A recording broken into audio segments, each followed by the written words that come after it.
தொடர்ந்து பேசும். உடைய நாமத்தை மகிமைப்படுத்தும். இயேசுவின் மூலம் ஜெபம் கேளு நல்ல பிதாவே, ஆமென். ஸோ ஆண்டவருடைய பரிசுத்த நாமத்துக்கு மகிமை உண்டாகட்டும். இந்த புதிய வருடத்துலேயும் உங்களை நான் அடுத்த மாதம் தான் பார்ப்பேன்னு நினச்சேன். ஆனால் அதுக்கு முன்னாடியே உங்களெல்லாம் சந்திக்க கர்த்தர் எனக்கு கிருபை செய்திருக்கிறார். ஆண்டவருக்கு நன்றி செலுத்துகிறேன். இன்றைக்கும் கர்த்தர் என்ன பாஸ்டர்கிட்ட கேட்டப்போ, ஆண்டவர் உங்கள் இருதயத்தில் நடத்துகிறத பேசுங்க நாங்கள். ஸோ நேற்று ராத்திரிலேருந்து சில காரியங்களை கர்த்தர் என்னுடைய இருதயத்தில் என்னை சிந்திக்க வைத்த காரியங்களை உங்களோடு பேச நான் விரும்புகிறேன். ஆதியாகமத்தின் புஸ்தகத்தை எடுத்துக்கொள்ளலாம். 37வது அதிகாரத்தை நம்ம எடுத்துக்கொள்ளலாம். ஆதியாகமம் 37, ஜெனசிஸ் சாப்டர் 37, 37வது அதிகாரம். நம்ம எல்லாருக்கும் வாலிபன் பரிசுத்தமாக வாழ்ந்தான் அப்படின்னா எல்லாருமே யாரை சொல்லுவாங்க அப்படின்னா யோசேப்பு என்ன பண்ணுவாங்க சொல்லுவாங்க. உண்மையாக எனக்கு ரொம்ப பிடிச்ச ஒரு வேதத்தில் ரொம்ப பிடிச்ச பைபிள் கேரக்டர்ஸில் ரொம்ப பிடிச்ச ஒரு நபர் யாருன்னா யோசேப்பு. பல நேரங்களில் பரிசுத்தமான வாழ்க்கை என்பது பாவம் செய்ய வாய்ப்பே இல்லாமல் பரிசுத்தமாக வாழ்கிறது பெரிய பரிசுத்தமே கிடையாது. எது கிடையாது? எனக்கு சினிமா பார்க்குறதுக்கு வாய்ப்பே கிடைச்சதில்லை, அதனால நான் சினிமா பார்க்கவே இல்லை அப்படின்னு சொல்கிறது பெரிய. இப்போ டிவி இல்லாத எந்த ஆதிவாசி மக்களும் என்ன பார்த்ததே கிடையாது. அவங்களாம் பரிசுத்தவான்களா என்ன? அவங்ககிட்ட எலக்ட்ரிசிட்டியே கிடையாது, அங்கே டிவியே கிடையாது. அவங்கெல்லாம் பரிசுத்தவான்களா என்ன? இல்லை. ஒரு விஷயத்தை செய்யறதுக்கான வாய்ப்பு கிடைக்காததுனால நான் செய்யலை, எனக்கு சில விஷயங்களை அனுபவிக்கிறதுக்கான வாய்ப்பு கிடைக்கல அதனால நான் செய்யலை, நான் இந்த தப்பு பண்ணல ஏன்னா அதுக்கான எந்த சூழ்நிலையுமே இல்லை, அது அல்ல பரிசுத்தம். எனக்கு அப்படிப்பட்ட சூழ்நிலைகள் உண்டாயிருக்கும் போதும், ஏன்னா நம்ம ஃபேஸ் பண்ணுற ஒரு பெரிய ட்ரபிள் எனக்கு அடிக்கடி நம்ம சொல்லுவோம், நான் உங்கள் வீட்டில் இல்லை பாஸ்டர், நான் ஒரு கிறிஸ்தவ குடும்பத்தில் இல்லை, என்னை சுற்றி இருக்கிற ஃப்ரெண்ட்ஸ் எல்லாம் யார் கிடையாது, கிறிஸ்டியன்ஸ் கிடையாது, என்னை சுற்றி இருக்கிறவங்கெல்லாம் வந்து ஸ்பிரிச்சுவலான பீப்புள் கிடையாது, அதனால எனக்கு என்னவா வாழ முடியல, ஸ்பிரிச்சுவலாக வாழ முடியல, என்னால் பரிசுத்தமாக வாழ முடியல, ஆவிக்குரியவனா வாழ. இதுதான் நம்முடைய கம்ப்ளைண்ட்ஸ். இன்னைக்கு யூத்தோட பெரிய கம்ப்ளைண்ட்டே என்னென்னா, என்னை சுற்றி இருக்கிற சுச்சுவேஷன் சரி கிடையாது, என் ஃப்ரெண்ட்ஸ் எல்லாம் வந்து ஹிந்துஸு, என் ஃப்ரெண்ட்ஸ் எல்லாம் வந்து ரட்சிக்கப்படாதவங்க, என் ஃப்ரெண்ட்ஸ் எல்லாம் வந்து தேவனை அறியாதவங்க, அவங்கெல்லாம் ரொம்ப குடிகாரவங்க, அவங்கெல்லாம் வந்து என்னை ஃபோர்ஸ் பண்ணிட்டாங்க, அவங்கெல்லாம் ஸ்மோக் பண்ணுவாங்க, அவங்கெல்லாம் குடிப்பாங்க, அவங்கெல்லாம் வந்து சினிமாவுக்கு போவாங்க, அவங்கெல்லாம் தப்பு பண்ணுறதுக்கு போவாங்க. ஸோ அதனால நான் என்ன பண்ணிட்டேன். ஸோ நம்ம இப்படி தான் பல நேரத்தில் நம்ம வாழ்க்கை என்ன பண்ணுறோம். பட் இதுக்கு விதிவிலக்காய் வாழ்ந்த ஒரு மனுஷன் தான், எடுத்துக்காட்டாய் வாழ்ந்த ஒரு மனுஷன் தான், வாலிபன் தான். யார் அப்படின்னா வேதத்தில் யோசேப்பு. யோசேப்பு பரிசுத்தமாய் வாழ்ந்தான். பாவம் செய்யறதுக்கான வாய்ப்பே இல்லாமல் கிடையாது. அவன் பாவம் செய்யறதுக்கான வாய்ப்பு வந்துச்சு, அவனை ஃபோர்ஸ் பண்ணினாங்க. பாவம் செய்யும்படி என்ன பண்ணாங்களா? ஃபோர்ஸ் பண்ணாங்க. எனக்கு தெரியல, நான் அந்த ஒரு சூழ்நிலையில் இருந்திருப்பேனா யோசேப்பு மாதிரி ஓடி போயிருப்பேனான்னு எனக்கு என்ன பண்ணாது தெரியாது. ஆனால் யோசேப்பினுடைய வாழ்க்கை, அதனால தான் யோசேப்பு பரிசுத்தமான மனுஷன். உன்னை சுற்றி பாவம் செய்யறதுக்கான வாய்ப்பு இருக்கும், உன்னை சுற்றி டெம்டேஷன்ஸ் இருக்கும், சோதனை உண்டாகும், உன்னை மனுஷர்கள் சோதிப்பாங்க, ஃப்ரெண்ட்ஸ் சோதிப்பாங்க, பாவம் செய்ய சொல்லி உன்னை தூண்டுவாங்க, அல்லது நீ செய்யாததுனால உன்னைய தவறான வார்த்தையை சொல்லி, இல்லை நீ எல்லாம் பழம், நீ எல்லாம் வந்து எதுக்குமே லாய்க்கு கிடையாது, நீ வந்து ரொம்ப உங்களை சச்சு மாற்றிட்டாங்க அப்படின்லாம் அவங்களை என்ன பண்ணுவாங்க. ஆனால் இதை தாண்டி நீ பரிசுத்தமாய் வாழ்றியா, கர்த்தருக்கு பிரியமாக வாழ்றியா, ஆண்டவருக்காக வைராக்கியம் பாராட்டுறியா, அதுதான் உங்களுடைய வாழ்க்கையில் தேவை. இந்த கடைசி நாளில் வாலிபர்களாகி உங்களுக்கு எனக்கும் தேவை என்ன தெரியுமா? எந்த சூழ்நிலையிலும் நான் பரிசுத்தத்தை காத்துக்கொள்ள வேண்டும், எந்த சூழ்நிலையிலும் தேவன் என் மேல் வைத்திருக்கிற அபிஷேகத்தை என்ன பண்ணணும் நான் காத்துக்கொள்ள வேண்டும், கர்த்தர் என் மேல் வைத்திருக்கிற கிருபை என்ன பண்ணணும் காத்துக்கொள்ளணும். காலையில் பாஸ்டர் அதை தான் சொன்னாங்க. நான் எதை காத்துக்கொள்ளணும்? எனக்கு இருக்கிற அபிஷேகத்தை காத்துக்கொள்ளணும்.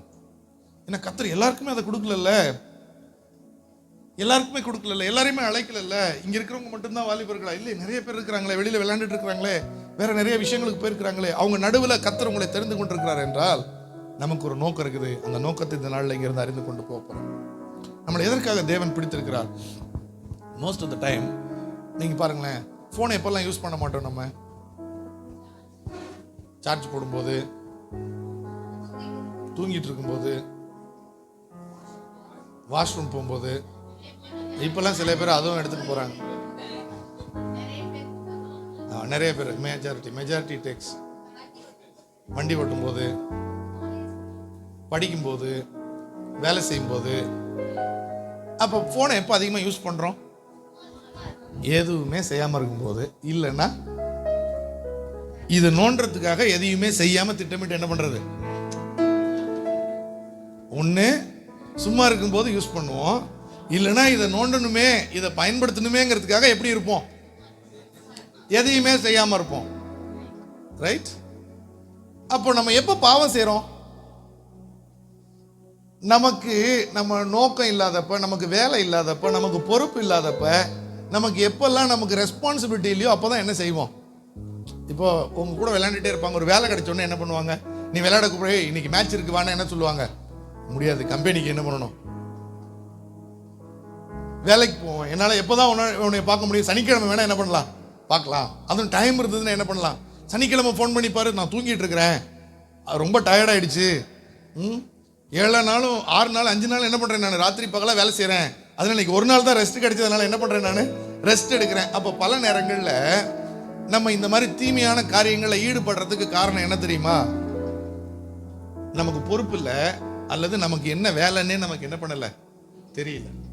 ஒன்று நமக்கு வேலை இல்லை, இல்லைன்னா நமக்கு என்ன வேலைன்னு என்ன பண்ணலை, நமக்கு நம்முடைய பொறுப்புகளையும் நம்முடைய அழைப்பையும் தேவன் நம்மை தெரிந்து கொண்ட நோக்கத்தையும் நம்ம அறிந்து கொள்ளாமல் இருக்கிறதுனால தான் நம்ம என்ன பண்ணுறோம், நம்முடைய நேரத்தை விரயமாக என்ன பண்ணிட்டு இருக்கிறோம், விரயமாக்கி கொண்டிருக்கிறோம். எனிதிங் நீங்கள் ப்ரொடக்டிவாக உங்களுக்கு பிரயோஜனமாக இல்லாததை நீங்கள் பார்த்தாலும் சரி, நீங்கள் செய்தாலும் சரி, அது என்ன இல்லாதது தான். அதனால எந்த நன்மையுமே. இப்போ ஒரு மாதம் ஆல்மோஸ்ட் முடிய போதில்ல, 25 நாளை முடிச்சிருக்கிறோம். இந்த 25 நாளில் நீங்கள் என்ன ப்ரொடக்டிவாக பண்ணீங்கன்னு உங்களால் சொல்ல முடியுமா? என்ன பிரயோஜனமாக செஞ்சீங்க? உங்கள் ஸ்க்ரீன் டைம் எடுத்து பாருங்கள், எவ்வளோ ஸ்க்ரீன் டைம் நீங்கள் ஃபோனில் இருக்கிறீங்கன்னு. எல்லா ஃபோன்லையும் இப்போ ஸ்மார்ட் ஃபோன்லலாம் ஸ்க்ரீன் டைம் தெரியும். நீங்கள் டிஸ்பிளே செட்டிங்ஸில் போயிட்டு எவ்வளோ நேரம் நீங்கள் ஸ்க்ரீன் யூஸ் பண்ணியிருக்கிறீங்கன்னு என்ன பண்ணலாம். இத்தனை இப்போ 25 நாளில் ஆல்மோஸ்ட் நம்ம 15 நாள் என்ன பண்ணியிருப்போம்? நம்ம எல்லாருக்கும் எத்தனை நாள் ஸ்க்ரீன் டைம் இருக்கும்? 15 days ஸ்க்ரீன் டைம் இருக்கும். 15 days இந்த ஃபோனில் செலவு பண்ணீங்களே. Okay, let's have it. ஒரு 5 நாள் வச்சுப்போமே. 5 நாள் என்ன பண்ணினேன், நான் இந்த ஸ்க்ரீனை பார்த்துருக்கிறேன், இந்த ஃபோனை என்ன பண்ணியிருக்கிறேன், 5 நாள் ஆன் பண்ணியிருக்கிறேன். 5 நாளுக்குரிய பிரயோஜனம் இந்த பார்த்ததுனால என்ன கிடைச்சது? இப்போ 5 நாள் ஒரு கொளுத்து வேலைக்கு போறீங்கன்னு வைங்களேன். நீங்கள் பெரிய மற்ற வேலையெல்லாம் விட்டுருங்க, உங்களுக்கு எந்த வேலையுமே தெரியாது, படிக்கல, எனக்கு யாரும் வேலை கொடுக்கல, கம்பெனி கூப்பிடலை, அதனால இதெல்லாம் விட்டுருங்க. டெய்லி கிடைக்கக்கூடிய வேலை என்ன வேலை? கூலி வேலை கிடைக்கும். ஒரு நாளைக்கு மினிமம் எவ்வளோ கூலி கிடைக்கும்? 400 ரூபாயிலிருந்து 500 ரூபாய் என்ன பண்ணும், கிடைக்குமா? கவர்மெண்ட்டுடைய லா படி நான் சொல்கிறேன், நம்ம இந்தியா லேபர் லா படி ஒருத்தருக்கு மினிமம் ஒரு நாளைக்கு எவ்வளோ சம்பளம் கொடுக்கணும், 400 ரூபாய் கொடுக்கணும்னு சட்டம் என்ன பண்ணியிருக்கிறாங்க. ஸோ அதுபடி 400 ரூபாயிலிருந்து 500 ரூபாய் என்ன பண்ணும், ஒரு நாளைக்கு கூலி வேலைக்கு போனால் கிடைக்கும். 5 நாளைக்கு 2500 ரூபாய். நீங்கள் 5 நாள் மொபைல் பார்த்ததுனால குறைஞ்சபட்சம் 2600 ரூபாவது உங்களுக்கு என்ன இருந்திருக்கணும்?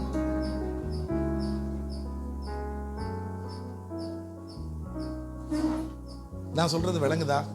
அப்படி இல்லைன்னா நீங்க சம்பாதித்திருக்க வேண்டிய 2500 ரூபாய் என்ன பண்ணிட்டீங்க, உங்க வாழ்க்கையில நஷ்டப்படுத்திருக்கிறீங்க. என்னத்தை நஷ்டப்படுத்திருக்கிறீங்க? ஆண்டவர் எல்லாத்துக்குமே கணக்கு கேட்பார். ஆண்டவர் என்ன கேட்கிறவரு? நம்ம ஒரு தாளந்து கொடுத்தவன்ட்ட கணக்கு கேட்டாரா? ஒரு தாளந்து கொடுத்தவன்ட்ட கணக்கு கேட்டாரா? ஒரு தாளந்துன்னா எவ்வளவு சொல்லுங்க? நான் போன வாரம் தான் அதை ஸ்டடி பண்ணி ஒரு தாளந்தினுடைய வேல்யூ கண்டுபிடிச்சேன். ஒரு தாளந்துன்னா 6000 டேஸினுடைய கூலி, 6000 நாளினுடைய கூலி, 6000 நாளினுடைய சம்பளம் தான் எவ்வளோ? ஒரு தாளந்து. ஒரு தாளந்து அப்படிங்கிறத அப்படின்னா அந்த நாளில் ஒரு நாளைக்கு ஒரு பணம் என்ன பண்ணுவாங்க? ஒரு தாளந்து என்பது 6000 பணம். ஒரு தாளந்துங்கிறது 6000 பணம். 6000 தினார் தான் என்னது? ஒரு தாளந்து. 6000 தினார் அப்படின்னா 6000 நாளினுடைய கூலி. நம்ம வருஷ கணக்கில் போட்டா 16.74% வருஷத்தினுடைய குறைஞ்சபட்சம் எத்தனை வருஷம் சம்பளம்? அது 16 வருஷத்தினுடைய சம்பளம் தான் என்னது? ஒரு தாளந்து. ஒரு ராஜா தன்னுடைய ஆஸ்தியை என்ன பண்ணிட்டு போனாரா? தன்னுடைய வேலைக்காரர்கிட்ட கொடுத்துட்டு போனார். ஒருத்தன்ட்டு 5 தாளந்து அப்படின்னா 5 × 6 30,000 நாட்களினுடைய சம்பளத்தை அவன்ட்டு என்ன பண்ணிட்டு போயிருக்கிறாரு? கொடுத்துட்டு போயிருக்கிறாரு. இன்னொருத்தன்ட்ட 2 தாலந்து கொடுத்துட்டு போனாரு. இன்னொருத்தன்ட்ட எத்தனை தாலந்து கொடுத்துட்டு போனாரு? இப்போ நம்ம எல்லாருக்கும் இங்கே மினிமம் சேலரி ஒரு வருஷத்துக்கு எவ்வளோ? ஒரு 3 lakhs வச்சுக்கலாமா? ஒரு டீசெண்டான கம்பெனியில் வேலை செஞ்சா வருஷத்துக்கு எவ்வளோ சம்பளம் கொடுக்குறாங்க? 3 லட்சம் வச்சுக்கலாமா? 16 வருஷத்துக்கு எவ்வளோ சம்பளம்? 48,000மா? 48,000மா? சாரி, 48 லட்சம். எத்தனை லட்சம்?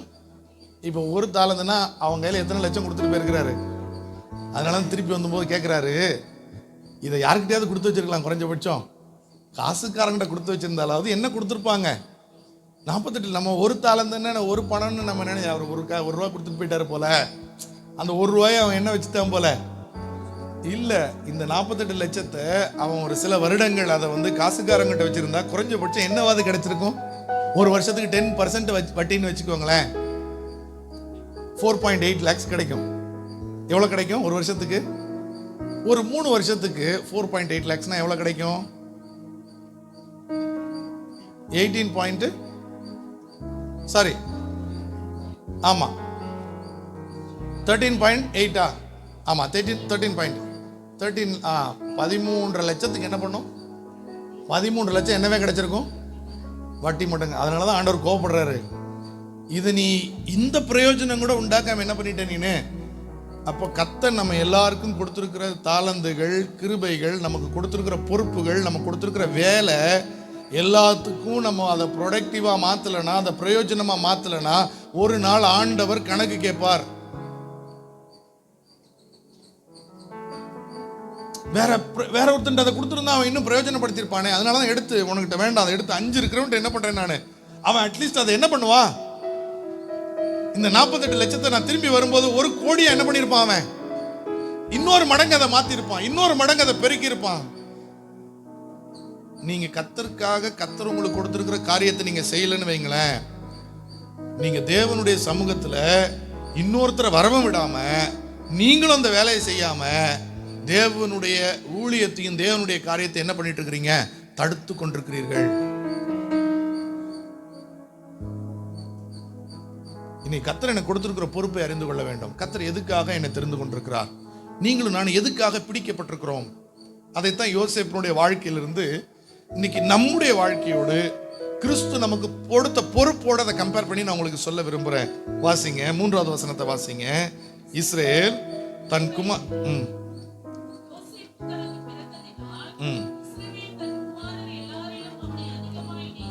இஸ்ரவேல்னால யோசேப்பு என்ன பண்ணப்பட்டானா? அதிகமா என்ன பண்ணப்பட்டான்? தேவன் உங்களையும் என்னையும் இந்த உலகத்தில் இருக்கிற மற்ற ஜனங்களை விட அதிகமா என்ன பண்ணியிருக்கிறாரு? நேசித்திருக்கிறார். அதுதான் இன்னைக்கு நம்ம இங்க இருக்கிறதுனுடைய காரணம். மேபி சின்ன கூட்டமா நம்ம இருப்போம். இந்த சின்ன கூட்டமா நம்ம இங்க தனித்து இங்க இருக்கிறதுக்கு காரணம் என்ன தெரியுமா? உங்களையும் என்னையும் இந்த உலகத்தில் இருக்கிற மற்றவர்களை விட கர்த்தர் அதிகமாய் நேசித்திருக்கிறார். அதனாலதான் வாலிப வயதுல உன்னுடைய வாழ்க்கை சீர்கெட்டு போகாதபடிக்கு, நீ இந்த உலகத்தினால அழிந்து விடாதபடிக்கு, நீ இந்த உலகத்தினால கரைப்பட்டு விடாதபடிக்கு, பாவத்தினால நீ சீரழிஞ்சு போகாம கர்த்தர் உன்னை தம்முடைய பிள்ளையா என்ன பண்ணியிருக்கிறாரு? மாற்றியிருக்கிறார். உனக்கு தெரியுமா, எத்தனையோ பிள்ளைகள் போதைக்கு அடிமையாகி, கஞ்சாவுக்கு அடிமையாகி, குடும்பத்துக்கும் பிரயோஜனம் இல்லாம, தேசத்துக்கும் பிரயோஜனம் இல்லாம, சமுதாயத்துக்கும் பிரயோஜனம் இல்லாம, அவங்கள பார்த்தாலே ஐயோ எல்லாரும் பயந்து போற மாதிரி இந்த உலகத்துல தங்களுடைய வாழ்க்கையை என்ன பண்ணிட்டு இருக்கிறாங்க? கெடுத்து கொண்டிருக்கிற ஒரு நடுவில் அந்த எந்த பழக்கமும் இல்லாம இன்னைக்கு கர்த்தருடைய சமூகத்துல நீனு நானும் வந்திருப்போம் அப்படின்னா, இது ஏதோ நீனு நான் நல்லவங்கிறதுனால கிடையாது. தேவன் உன்னை என்னை என்ன பண்ணிருக்கிறாரு? அதிகமா நேசிச்சிருக்கிறாரு. அவர் நம்ம மேல அன்பு வைத்தபடினால நம்ம எல்லாம் அந்த மாதிரி அழிவுக்குள்ள போகாம என்ன பண்ணிட்டு வந்திருக்கிறாரு? கர்த்தர் மட்டும் வரலன்னா நம்ம வாழ்க்கை என்னவா இருக்கு நினைச்சு பாருங்க. கர்த்தர் என்னை தெரிந்து கொள்ளாம போயிருந்தா நான் இன்னைக்கு ஒரு பெரிய குடிகாரனா இருந்திருப்பேன். கர்த்தர் என்னை வாலிபத்தில் தெரிந்து கொள்ளாம போயிருந்தா, அவர் என்னை அழைக்காம வேறு பிரிக்காம போயிருந்தா ஒரு மோசமான குடிகாரனை என்ன பண்ணியிருப்பேன் நானு. ஏன்னா அது விளையாட்டை தான் ஆரம்பிக்கும். ஆனா அது பழக்கத்துல என்ன ஆகும்? பழக்க என்ன ஆரம்பிக்கும்? அது நம்மளை அடிமையாக்கிடும். என் நண்பர்கள் அப்படித்தான் இருக்கிறாங்க. சிலர் செத்து போயிட்டாங்க, சில நண்பர்கள் செத்து போயிட்டாங்க. என்னுடைய வயசு தான். ஆனா என்ன இப்ப உயிரோட என்ன பண்ணல? அவங்க இல்ல, செத்து போயிட்டாங்க. ஒருவேளை நானும் அவர்களோடய கர்த்தர் என்னை தெரிந்து கொள்ளாம, ஊழியத்துக்கு வேறு பிரிக்காம, அவருக்காக நான் பயன்படாம இருந்திருப்பேனா, நானும் அவர்கள ஒருத்தனா என்ன பண்ணியிருந்திருப்பேன், மாறி இருந்திருப்பேன். விளையாட்டை தான், ஜஸ்ட் டைம் பாஸ்க்கு தான் தொடங்கணும். ஆனா நாளாக நாளாக அப்புறம் அது கொஞ்சம் ஜாலியா இருந்துச்சு, அப்புறம் அது தேவைன்னு மாறும், அப்புறம் விட முடியாத அளவுக்கு அது என்னமாயிடும், நம்ம கிட்ட பழக்கமா மாறி இருக்கும். அப்படியெல்லாம் மாறி இருக்க வேண்டிய நம்மளைத்தான் கர்த்தர் வேறு பிரித்திருக்கிறார். நீங்க இருக்கிற அப்படின்னா நீ ஏதோ ரொம்ப நல்ல நம்ம செஞ்சுட்டீங்க வரல, நம்மளை இந்த மாதிரி பல பிரச்சனைகள் இருந்து கர்த்தர் காப்பாற்றி இருக்கிறபடினால நாம் கர்த்தர் சமூகத்துல இருக்கிறோம். நம்ம மேல ஒரு அன்பு வச்சிருக்கிறாரு, அதனால நம்மை தெரிந்து கொண்டிருக்கிறார். இன்னைக்கு பெண்கள் பாருங்க, ஆண்கள் பாருங்க, எல்லாரும் எப்படி சீரழிஞ்சு போயிருக்கிறாங்க. வாலிப பிள்ளைங்க எப்படி சீர்கெட்டு போயிருக்கிறாங்க. ஆனா இன்னைக்கு கர்த்தர் நம்மளை நேசிக்கிறார். எப்படி நேசிக்கிறாரா? யாக்கோபு எப்படி யோசேப்பை அதிகமாய் நேசித்த, மற்ற பிள்ளைகள் எல்லாரும் காட்டிலும் எப்படி நேசிச்சானா, அதிகமாய் நேசிச்சா. நான் ஏன் அதிகமா நேசிச்சான்னு பின்னாடி சொல்றேன். அதிகமாய் நேசிச்சபடினால அவனை தெரிந்து கொண்டு கூடவே என்ன பண்ணிருக்கிறாரா. இந்த யோசேப்பு இப்ப யார் கூடவே இருக்கிறா? நீங்களும் நானும் அது போலவே தான் யார் கூடவே இருக்கணும்? அப்பா நேசிக்கிறதுனால எப்போதும் அவர் கூடவே இருக்கணும். ஏன் லீவ் விட்டா ஏதாவது சர்ச்சில் ப்ரேயரு, ஏன் ஈவினிங் ஆனா ப்ரேயரு, ஏன் எதுக்கு நான் எல்லா ஜபத்துக்கும் ஓடி போகணும், ஏன் இடநாளில் ஆண்டவருடைய சமூகத்துக்கு தேடி போகணும், ஏன் எப்போதுமே கர்த்தருடைய பிள்ளைகளோடு இருக்கணும்னா அவர் என்னை நேசித்திருக்கிறபடினால நான் அவரோடு கூடவே எப்போதும் என்ன பண்ணணும், இருக்க வேண்டும். அதுக்கு தான் உங்களை என்னையும் கர்த்தர் தெரிந்து கொண்டிருக்கிறார். அவர் தெரிந்து கொண்டிருக்கிறார். நான் இங்க இருக்கிறேன் அப்படின்னா ஏதோ நான் விரும்பி வரல, அவர் என்னை அதிகமாய் நேசிச்சிருக்கிறார். அதுக்கு நான் நன்றி உள்ளவனா இருக்கிறதுக்காக இங்க வந்திருக்கிறோம். இன்னும் வீட்டில் தூங்கி இருக்கலாம், இன்னைக்கு ஒரு நாள் ரெஸ்ட் எடுத்துருக்கலாம், இல்ல பீச்சுக்கு போயிருக்கலாம். இன்னைக்கு பலர் பீச்சுக்கு போவாங்க, இல்ல வேற எங்கேயாவது மாலுக்கு போவாங்க, சினிமாவுக்கு போயிருப்பாங்க. இன்னைக்கு பலவிதமா அந்த நாளை என்ன பண்ணுவாங்க, எல்லாரும் என்டர்டெயின்மெண்டா செலவு பண்ண நினைக்கும் போது நீனும் நானும் கர்த்தருடைய சமூகத்துக்கு வந்திருக்கிறதுக்கு காரணம் என்ன தெரியுமா? அவர் என்னை நேசித்திருக்கிறார். அவருடைய அன்பு என் மேல அதிகமா இருக்குது. அதனால தான் அவர் என்னை சீர்கெட்டு போக என்ன பண்ணவே இல்லை, அனுமதிக்கவே இல்லை. நான் எந்த வழியில சீர்கெட்டு போக முயற்சி எடுத்தாலும் எப்படியாவது தடுத்து, எப்படியாவது ஊழியக்காரர்களை அனுப்பி, எப்படியாவது தம்முடைய தாசர்களை அனுப்பி, ஏதாவது ஒரு வழியில என்கிட்ட பேசி என்னை கண்டிச்சு என்னை அவர் பக்கமா என்ன பண்ணிட்டு வந்துட்டார், ஆண்டவர் திருப்பி கொண்டு வந்துட்டாரு. ஏன்னா அவர் என் மேல ரொம்ப அன்பா இருக்கிறார். இன்னைக்கு நீங்களும் நானும் புரிந்து கொள்ள வேண்டிய ஒரு விஷயம், God loves me more than anything else. I am here today because He loves me. I am very precious to His eyes. நான் அவருடைய பார்வையில மிகவும் விலையேற பெற்றவன். அதனாலதான் வேதம் சொல்லுது, நீ என் பார்வைக்கு அருமையானபடினால என்ன பெற்றாய், கணம் பெற்றாய். ஏன் உனக்கு இந்த கணம், ஏன் இந்த ரெஸ்பெக்ட்? பாஸ்டர் சொன்ன மாதிரி என்னை பாஸ்டர்னு கூப்பிடுறாங்க, என்னை கை கூப்பிடுறாங்க, என்னை பார்த்து எந்திரிச்சுன்னுட்டு அவங்க சேர எனக்கு என்ன பண்றாங்க, விட்டு கொடுக்குறாங்க. என்னையோட வயசு அதிகமானவங்க என் முன்னாடி என்ன பண்றது இல்ல, உட்கார்றது இல்ல. இதெல்லாம் ஏன் தெரியுமா? அவர் என்னை நேசித்தபடினால, அவர் என் மேல் அன்பா இருக்கிறபடினால, அவர் எல்லாவற்றை விட என்ன நேசிக்கிறபடினால அவர் எனக்கு கனத்தையும் மதிப்பையும் மரியாதையும் நல்ல வாழ்க்கை என்ன பண்ணியிருக்கிறாரு, கொடுத்துருக்காரு. அதனாலதான் பண்ணோம், இந்த தெள்ளு பூச்சிக்கு நல்ல வாழ்க்கைய தந்தீரே.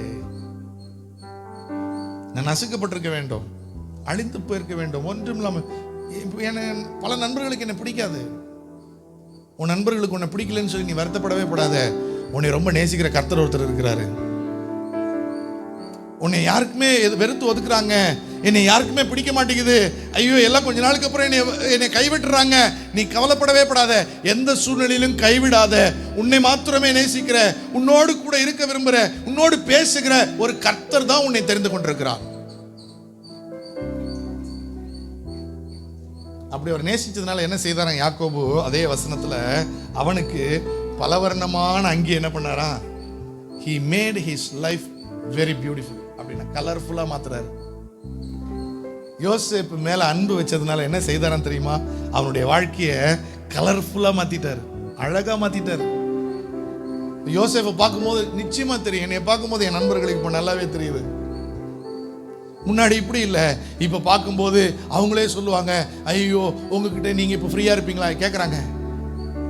முன்னாடி கண்ட நேரத்தில் ஃபோன் பண்ணி நீங்கள் வாங்கன்னு சொல்லுவாங்க, வாங்க எங்கேயாவது போகலான்னு பிளான் பண்ணுவாங்க.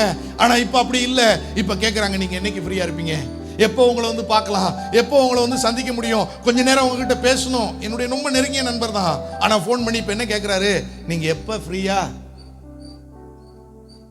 He made my life beautiful. உங்களை கர்த்தர் நேசிக்கிறார். நிச்சயமா உங்க வாழ்க்கையை கலர்ஃபுல்லா மாத்துவார், நிச்சயமா மாத்துவார். அது அவருடைய வாக்குத்தத்தம். அவர் யார் மேல் அன்பா இருக்கிறாரோ அவர்கள் வாழ்க்கையை அழகானதாய், அவர்கள் வாழ்க்கையை நன்மை உள்ளதாய், அவர்கள் வாழ்க்கையை ஆசீர்வதிக்கப்பட்டதாய், அவர்கள் வாழ்க்கை மேன்மையுள்ளதாய் கர்த்தர் என்ன பண்ணிட்டு தான் இருக்கிறாரு, மாற்றிக்கொண்டே தான் இருக்கிறாரு. கர்த்தரனை தெரிந்து கொள்றதுக்கு முன்னாடி நான் இவ்வளவு கலர்ஃபுல்லா இல்லவே இல்லை. கர்த்தரனை தெரிந்து கொள்வதற்கு முன்னாடி இவ்வளவு மதிக்கப்படுறவன் கிடையாது. கர்த்தரனை தெரிந்து கொள்வதற்கு முன்னாடி இவ்வளவு நான் விரும்புறதெல்லாம் எனக்கு கிடைச்சதே கிடையாது. ஆனா கர்த்தர் தெரிந்து கொண்ட பின்னாடி என் வாழ்க்கை எப்படி இருக்கு தெரியுமா? இன்னைக்கு ரொம்ப அழகா மாறிட்டு. நான் யாக்கோபு யோசேப்பை நேசிச்ச பிறகு என்ன செய்தார் தெரியுமா? அவனுடைய அப்பியரன்ஸே மாத்திட்டார். இன்னைக்கு அப்படி நல்லா டீசெண்டா உட்காந்துருக்கிறோம்.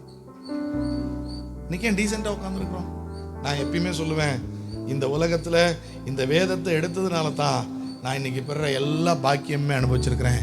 இன்னைக்கு நான் நல்லா சாப்பிட்றேன், நல்ல துணிமணி போடுறேன், இன்னைக்கு நல்லா மதிக்கப்படுற இடத்துல இருக்கிறேன், எனக்கு ஒரு குறை இல்லாம வாழ்றேன். அப்படின்னா இது ஆண்டவர் என்னை நேசித்தபடினால, ஆண்டவர் என்னை அழைத்தபடினால, அவருக்கு வேலை செய்யறதுக்கு என்னை ஒப்பு கொடுத்தபடினால தான் இன்னைக்கு இப்படிப்பட்ட ஒரு வாழ்க்கையை நான் என்ன பண்ணிட்டு இருக்கிறேன், அனுபவித்துக் கொண்டிருக்கிறேன்.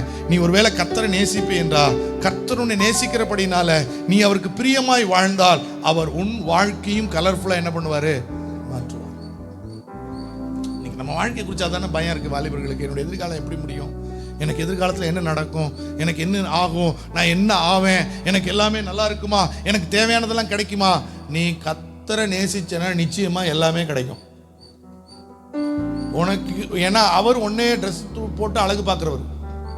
இந்த ட்ரெஸ் யார் தைச்சு போட்டு அழகு பார்த்தது தெரியுமா? பிள்ளைய யோசேப்பு அழகுபடுத்தி பார்த்தது யார் தெரியுமா? யாக்கோபு.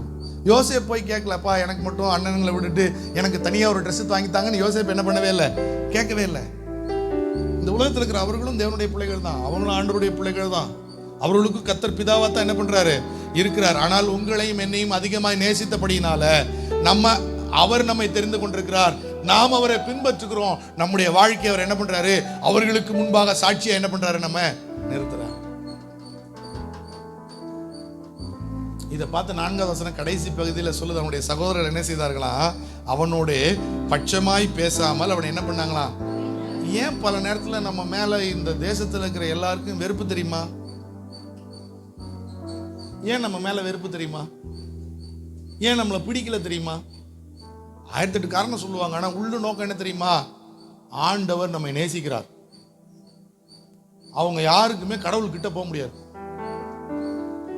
நீங்களும் நானும் வர்ற மாதிரி யாருக்கிட்ட போக முடியாது, கடவுள்கிட்ட போக முடியாது, கடவுள்கிட்ட பேச முடியாது, கடவுள்கிட்ட எதையும் என்ன பண்ண முடியாது, நேரடியா கேட்க முடியாது. கடவுள் கூட இருப்பாருங்கிறத அவங்களால நம்பவே. அதனாலதான் இந்த சீரை பெற்ற ஜனம் பாக்கியம் உள்ளதுன்னு வேதம் சொல்லுது. இப்படி என்ன சீரு, நான் என் ஆண்டவர்கிட்ட பேசுறேன், என் ஆண்டவர் என் கூட இருக்கிறாரு, அவர்கிட்ட நான் கேட்கறதெல்லாம் எனக்கு என்ன பண்றாரு, செய்யறாரு, என் மேல ரொம்ப அன்பா இருக்கிறாரு. இதை பார்க்கும் போது அவங்களுக்கு என்ன உண்டாகுது, அதிகமா பகைத்தார்கள் மற்றவர்கள். அதனால தான் நம்மளை பகைக்கிறாங்க. மற்றவர்கள் ஏன் நம்மளை வெறுக்கிறாங்க, ஏன் நம்ம மேல ஒரு விதமான கோபம், நம்மளை நம்ம என்ன வெளிநாட்டுக்காரன், நம்ம வெளிநாட்டுக்காரனா என்ன, அவங்களுக்கு நல்லா தெரியும் நம்ம எந்த ஊருக்காரங்க தானே. நம்முடைய வழிபாடு மட்டும்தான் வேற, நம்ம எல்லாரும் எந்த ஊருக்காரங்கன்னு அவங்களுக்கும் நல்லா தெரியும். இதே ஊருக்காரங்க தான், இந்த பூர்வீகம் தான், இந்த ரத்தம் தான் நமக்கு நல்லாவே என்ன பண்ணோம். இப்போ நான் மதத்தை எனக்கு கிரீன் கார்டு கொடுத்துருவாங்களா என்ன அமெரிக்கால? கொடுக்க மாட்டாங்க. இவனுக்கும் நல்லா தெரியும் நான் யாரு தானே. ஆனா அவனுக்கு நம்மளை பிடிக்காது. நம்மளை ஏதாவது ஒரு பேர் சொல்லி என்ன பண்ணுவான், வெறுக்க நினைப்பான். காரணம் என்ன தெரியுமா? நம்மளாம் எவ்வளவு கஷ்டப்படுறோம், லைஃப் பெருசா கலர்ஃபுல்லா என்ன பண்ணல. ஆனா இப்பதான் சர்ச்சுக்கு போனானுங்க, வாழ்க்கை என்ன பண்ணிடுச்சு, மாறிடுச்சு. இப்பதான் சர்ச்சுக்கு போனாங்க, இவன் குடும்பமே நல்லா ஆயிடுச்சு, இவன் குடும்பத்துல எல்லாமே மாறிடுச்சு. பிள்ளைங்களை நல்லா படிக்க வைக்கிறாங்க, அவங்க பிள்ளைங்களுக்கு நல்லா கல்யாணம் பண்ணி கொடுக்குறாங்க, அவங்க பிள்ளைங்களை பாருங்க எப்படி டீசெண்டா மாறிட்டாங்க. இது பார்க்கும்போது எல்லாருக்கும் என்ன பண்ணுது,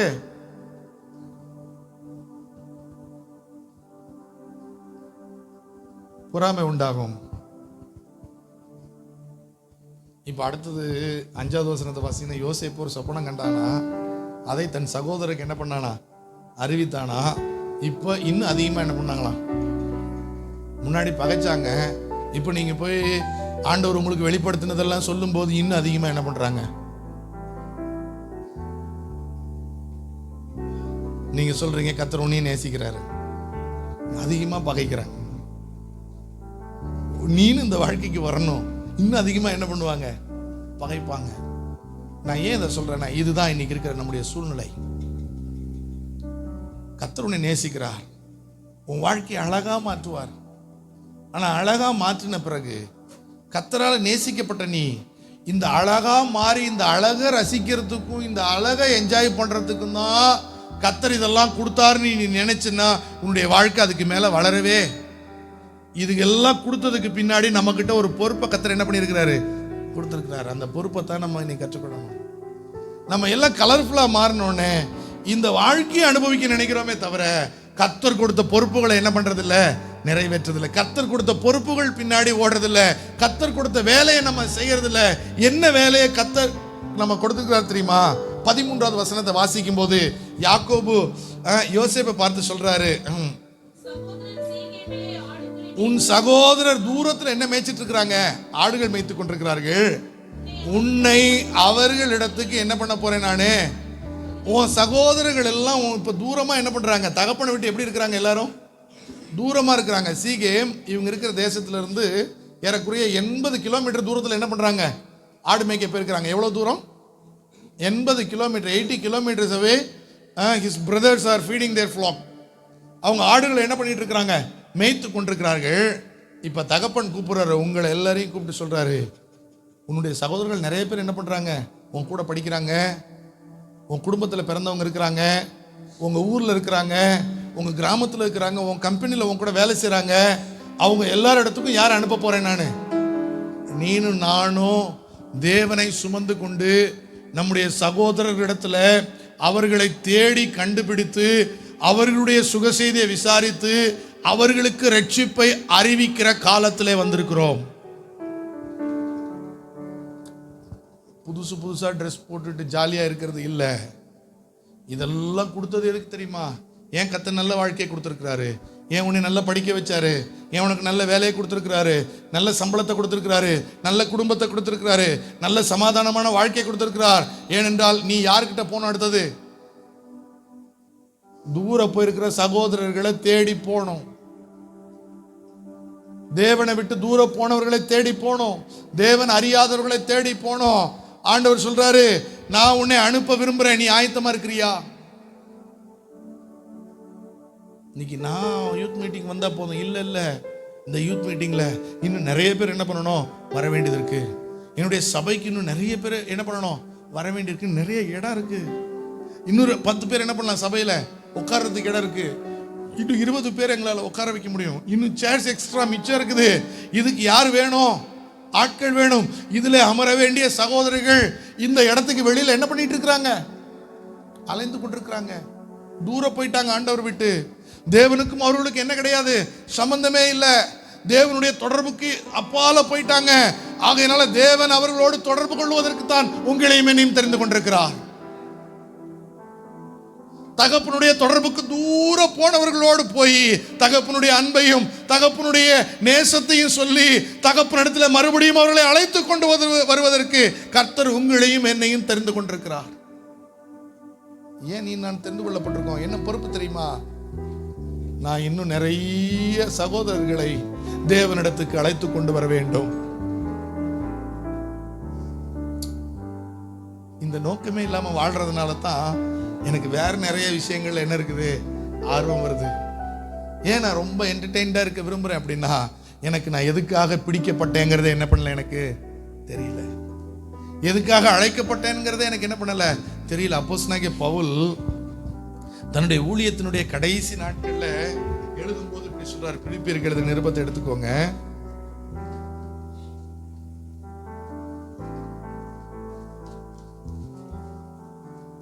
இரண்டாவது அதிகாரம்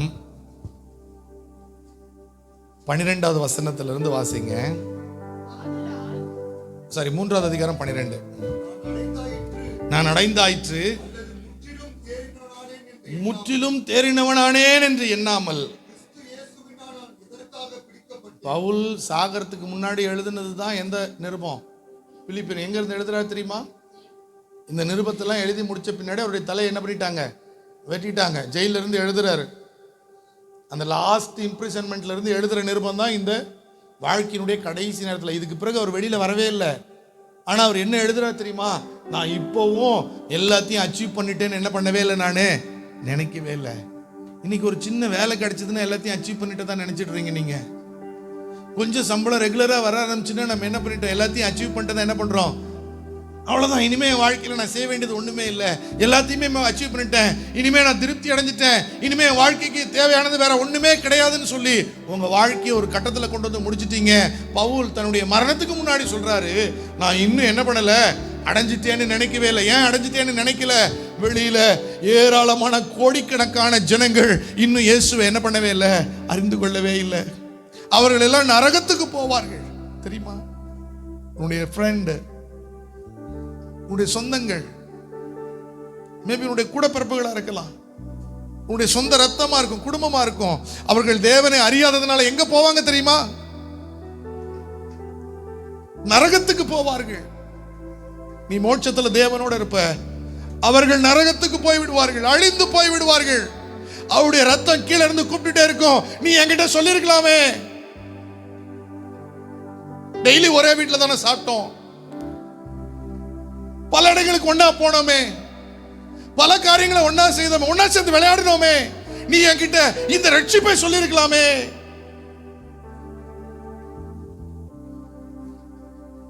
அந்த கூக்குரல் எனக்கு கேட்கணும். உன்னுடைய சகோதரர்களையும் நண்பர்களையும் பார்க்கும்போது உனக்கு என்ன தோணணும் தெரியுமா?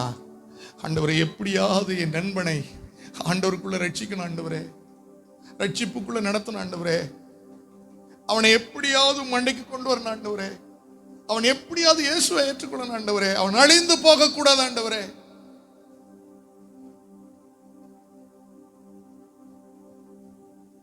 தகப்பன் அதுக்கு தான் அனுப்புறாரு.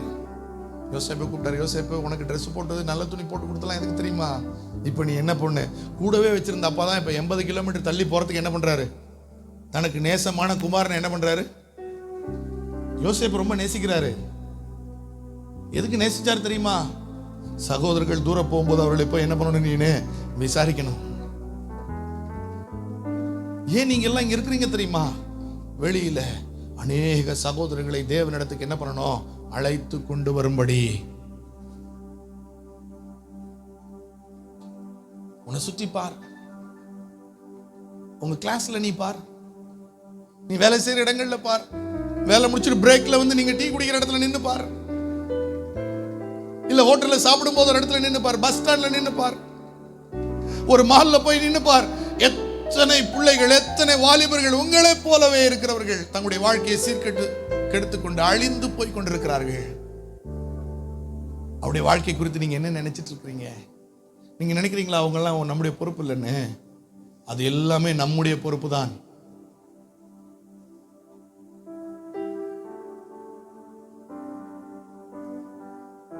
அப்படி ஒருவர் நேசிச்சதுனால தான் இந்தியாவுக்கு இந்த சுவிசேஷம் என்ன பண்ணுச்சு, வந்துச்சு. எங்கேயோ ஏதோ ஒரு தேசத்துல பிறந்தவர்கள், இன்னைக்கு இருக்கிற எந்த வசதியும் இல்லாத இடங்கள்ல பிறந்தவங்க. இந்தியாவில் இன்னைக்கு இருக்கிற எந்த வசதியுமே கிடையாது. அவர்கள் அங்க இருந்தப்போ அவர்களுக்கு ஆசை, ஐயோ இந்திய தேசத்துல ஜனங்கள் எல்லாம் விக்கிரகத்தை வழிபட்டு தங்களுடைய ஆத்மாக்களை என்ன பண்ணிட்டு இருக்கிறாங்க, கெடுத்துட்டு இருக்கிறாங்க. எப்படியாவது எனக்கு இருக்கிற எல்லாத்தையும் எடுத்துக்கிட்டு போய் அந்த தேவனை அறியாத ஜனங்கள்கிட்ட போய் யாரை சொல்லணும், இயேசுவை சொல்லணும்னு சொல்லி மிஷினரிகள் இந்தியாவுக்கு வந்ததுனால தான் இன்னைக்கு நமக்கு ரட்சிப்பு கிடைச்சது. அந்த ரட்சிப்பை பெற்றுக்கொண்ட உங்களுக்கும் எனக்கும் என்ன பொறுப்பை கர்த்தர் கொடுத்திருக்காரு தெரியுமா? நான் பெற்றுக்கொண்டிருக்கிற இந்த ரட்சிப்பை எப்படியாவது கிறிஸ்துவை அறியாத ஜனங்களுக்கு கொண்டு போக வேண்டும். யோசேப்பை பார்த்து அப்பா சொல்றாரு, அப்பா சாப்பிட்டியா? சாப்பிட்டேன். ட்ரெஸ் போட்டியா? ட்ரெஸ் போட்டேன். இப்போ நீ சகோதரங்கிட்ட போ, தூரம் போயிட்டாங்க போ, அவங்களுடைய விசேஷம் எனக்கு ஒன்றும் என்ன பண்ணல தெரியல, நீ போ. எத்தனை ஜனங்கள் உங்க வீட்டை சுத்தி எத்தனை பேர் இருக்கிறாங்க? ஜோமன் இருக்கிறீங்களா என்னைக்காவது? ஆண்டவரே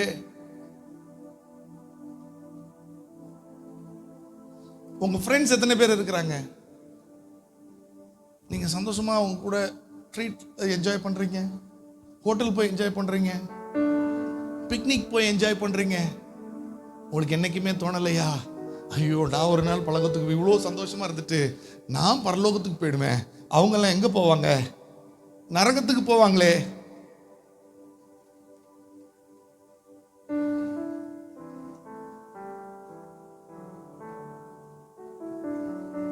எனக்கு ரட்சிக்கப்படாத யாராவது என்னுடைய ஃப்ரெண்ட்ஸு ஏதாவது ஒரு செலவு பண்ணி எனக்கு ஏதாவது ஒரு நன்மை செஞ்சாங்கன்னா என்னுடைய ஒரே ஜெபம் என்னவா தெரியுமா இருக்கு, ஆண்டவரே என் ஃப்ரெண்டு என்னை நேசிக்கிறதுனால இதை செஞ்சுட்டான், எப்படியாவது அவனை என்ன பண்ணிடுங்க ஆண்டவரே, ரட்சிக்கப்படுறதுக்கான ஒரு வாய்ப்பு அவனுக்கு கொடுத்துருங்க ஆண்டவரே. இல்லைன்னா நான் நன்றி இல்லாதவனை என்ன பண்ணிடுவேன், அவன்கிட்ட வாங்கி நான் அனுபவிச்சுட்டு திருப்பி அவன் அழிந்து போனால் நான் தேவனுக்கு முன்பாக கணக்கு கொடுக்க வேண்டியும். அதனால தான் அப்போஸ்தலனாகிய பவுல் சொல்றார், சுவிசேஷத்தை அறிவிக்காவிட்டால் எனக்கு ஐயோ.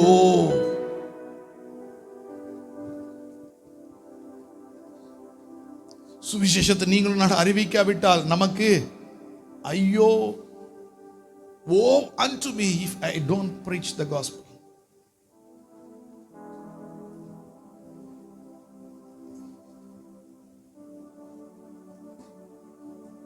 உடனே யோசேப்பு என்ன சொன்னான் தெரியுமா, இந்த அழைப்பு வந்தப்போ யோசேப்பு என்ன சொன்னான் தெரியுமா, 13வது வசனம் கடைசி பகுதி, அவன் இதோ நம்மளை மாதிரி சாக்கு போக்கெல்லாம் சொல்ல, நம்ம அவ்வளோ செல்லமாக வளர்ந்தா என்ன சொல்லியிருப்போம், என்னால் அவ்வளோ தூரம்லாம் ஐயோ 80 கிலோமீட்டர்லாம் என்னால் அன்னைக்கெல்லாம் இன்னைக்கு மாதிரி என்ன பண்ண முடியாது, பைக் எடுத்துட்டு கார் எடுத்துட்டுலாம் என்ன பண்ண முடியாது. 80 கிலோமீட்டர் எப்படி தான் போகணும், நடந்தே தான் போகணும். 80 கிலோமீட்டர் எப்படி போகணும், நடந்தே போகணும். யோசேப்பு இந்த பாரத்தை சுமக்கிறதுக்கு விருப்பம் உள்ளவனா இருக்கிறான். உடனே சொல்றான், இதோ நான் போகிறேன்ப்பா, நிச்சயமா நான் போறேன், கண்டிப்பா நான் போறேன். தகப்பன் சொல்லுக்கு கீழ்ப்படுத்த கர்த்தர் இன்னைக்கு உங்களை அழைக்கிறார். நீங்க போவீங்களா, நீங்க சொல்லுவீங்களா, உங்க நண்பரிடத்துல இயேசுவை பத்தி சொல்லுவீங்களா, உங்க சொந்தங்கிட்ட இயேசுவை பத்தி சொல்லுவீங்களா? இயேசு அறியாத ஜனங்களை பார்க்கும்போது அவங்க கிட்ட எப்படியாவது நான் இயேசுவை குறித்து சொல்லணும், ரட்சிப்பை அவர்களுக்கு அறிவிக்க வேண்டும், சுவிசேஷத்தை அறிவிக்க வேண்டும், சொல்லுவீங்களா?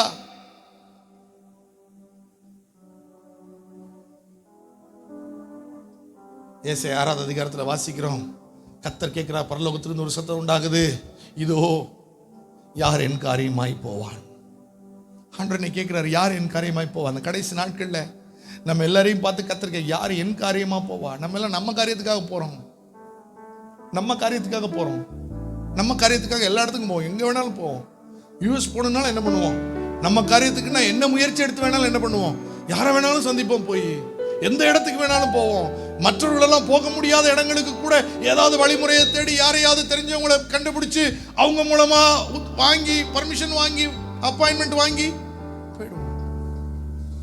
ஆண்டவர் கேட்க, யார் என் காரியமா போவான். ஆண்டவர் காரியமா போக ரெடியா இருக்கிறீங்களா? ஆண்டவர் காரியமா போக நீங்க ஆயத்தமா இருக்கிறீங்களா? உங்க காரியமா போறீங்களே, ஆண்டவர் காரியமா போக இன்னைக்கு நீங்க போன காரியம் ஆண்டவருடைய காரியமா? ஒவ்வொரு நாளும் நீங்க வெளியில போகும்போது நினைச்சுக்கோங்க, நான் ஆண்டவர் காரியமா போறேன்னா, என் காரியமா போறேன்னா, என் காரியத்தை செயல்படுத்துறதுக்கு நான் என்னெல்லாம் தந்திரம் யோசிக்கிறேன், என் காரியத்தை செயல்படுத்துறதுக்கு எவ்வளவு முயற்சிகள் எல்லாம் நான் எடுக்கிறேன், என் காரியத்தை நிறைவேற்றுவதற்கு நான் என்னென்ன காரியங்கள் எல்லாம் செய்து என் காரியத்தை நிறைவேற்றேன். கர்த்தருடைய காரியத்துக்கு நான் போக ஆயத்தமா இருக்கிறேனா? Am I ready for God's work? தேவனுடைய வேலைக்கு நான் ஆயத்தமா இருக்கிறேனா? தேவனுடைய வேலையை நிறைவேற்றுவதற்கு நான் விருப்பம் உள்ளவனா இருக்கிறேனா? இன்னைக்கு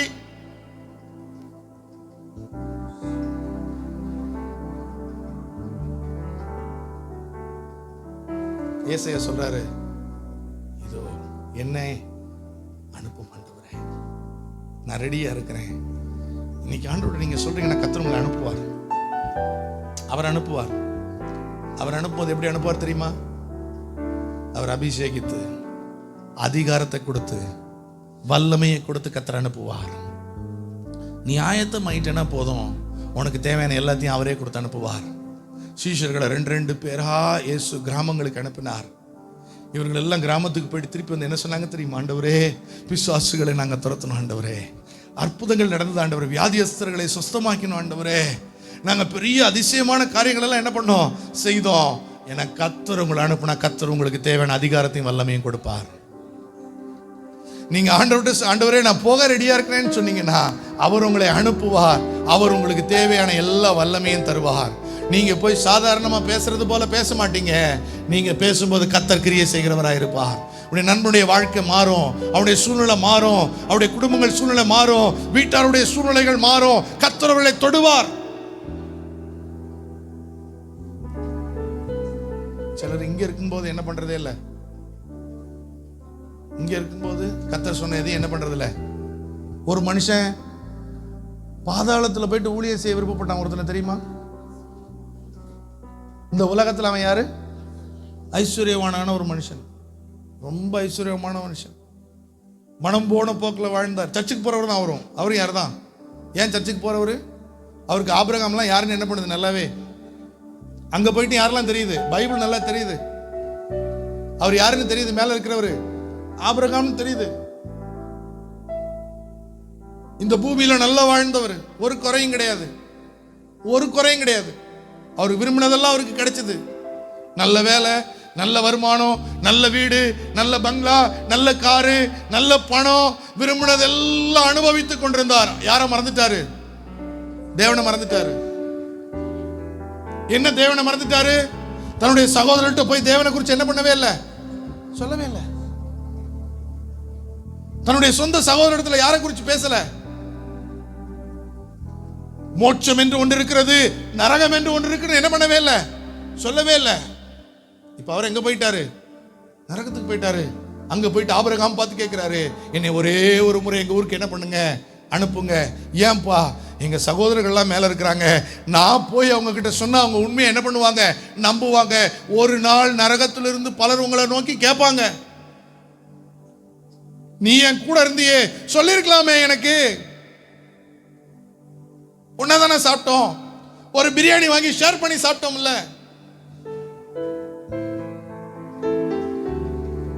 ஒரு ஃப்ரைட் ரைஸ் வாங்கி பாதி பாதி சாப்பிட்டோமே, என் கூட தானே தங்கி இருந்த, உன்ன எவ்வளவு சந்தோஷமா இருந்தோம்,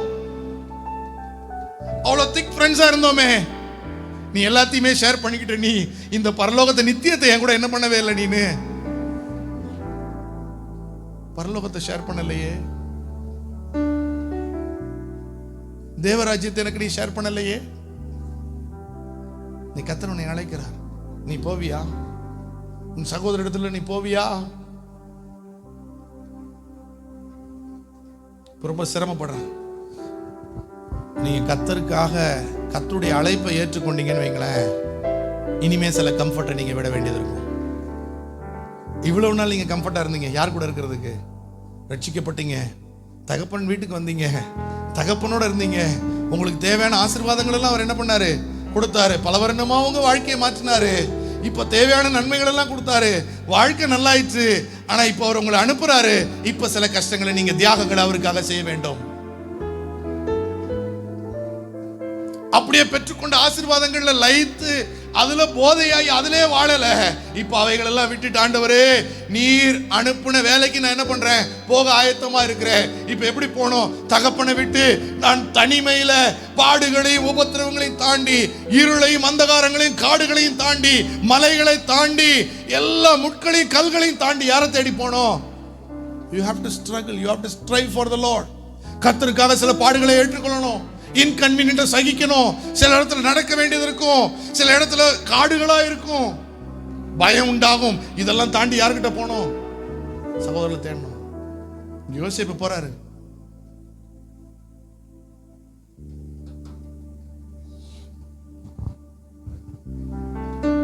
ஆனா யோசேப்பு என்ன செஞ்சிட்டாரு தெரியுமா? போற வழியில் 15வது வசனத்தை வாசிங்க. வழி தப்பிட்டாரு. சகோதர தேடி தான் வந்தாரு, ஆனா என்ன தப்பிட்டாரு? Distractions, lot of distractions. இன்னைக்கு இந்த உலகத்துல நிறைய டிஸ்ட்ராக்ஷன்ஸ் இருக்கும். வழி தப்பியாச்சு, டிஸ்ட்ராக்ட் ஆயாச்சு. செல்போன் வந்தது, டிஸ்ட்ராக்ட் ஆயாச்சு. ஒரு இன்ஸ்ட்ருமெண்ட் கிடைச்சது, என்ன ஆயாச்சு? டிஸ்ட்ராக்ட் ஆயாச்சு. ஒரு பொறுப்பு கிடைச்சது, என்ன ஆயாச்சு? இப்போ டிஸ்ட்ராக்ட் ஆயாச்சு. ஒரு வேலை கிடைச்சது, என்ன ஆயாச்சு? டிஸ்ட்ராக்ட் ஆயிட்டேன். கல்யாணம் பண்ண என்ன ஆயிட்டேன்? இப்போ டிஸ்ட்ராக்ட் ஆயிட்டேன். ப்ரமோஷன் வந்தது, இப்ப என்ன ஆயிட்டேன் நானு? டிஸ்ட்ராக்ட் ஆயிட்டேன்.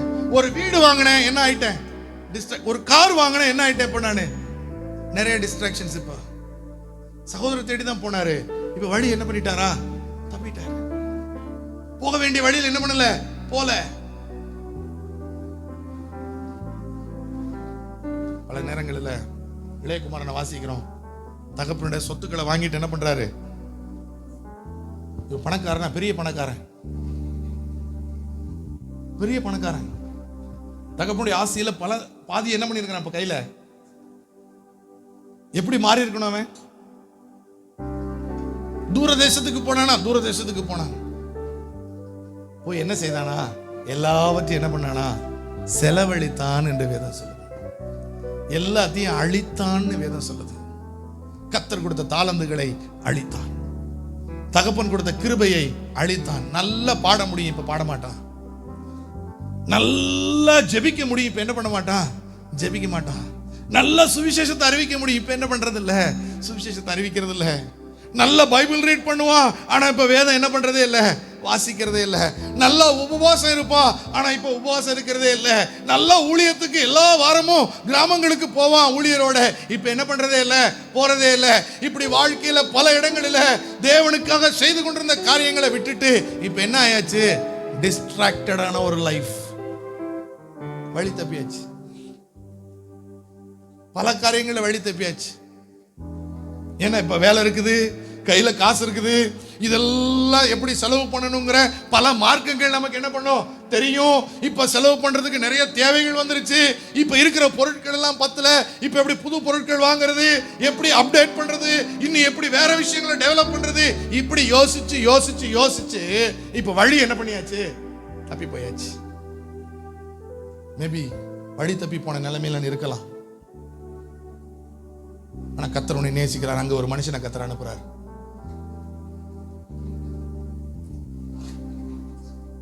பதினஞ்சாவது வசனத்துல வாசிக்கிறோம், ஒரு மனிதன் அவன் வழி தப்பி திரிகிறது என்ன பண்றான்?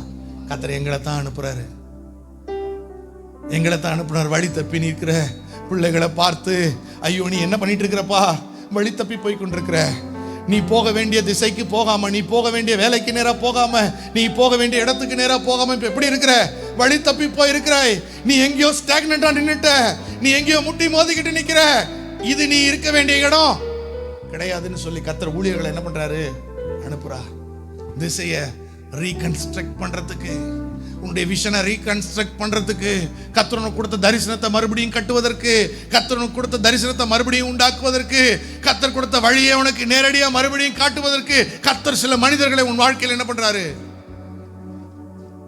அவன் சொல்றா, உன்னுடைய சகோதரர்கள் இன்னும் வேற ஒரு இடத்துல போய் என்ன பண்ணிட்டு இருக்காங்க?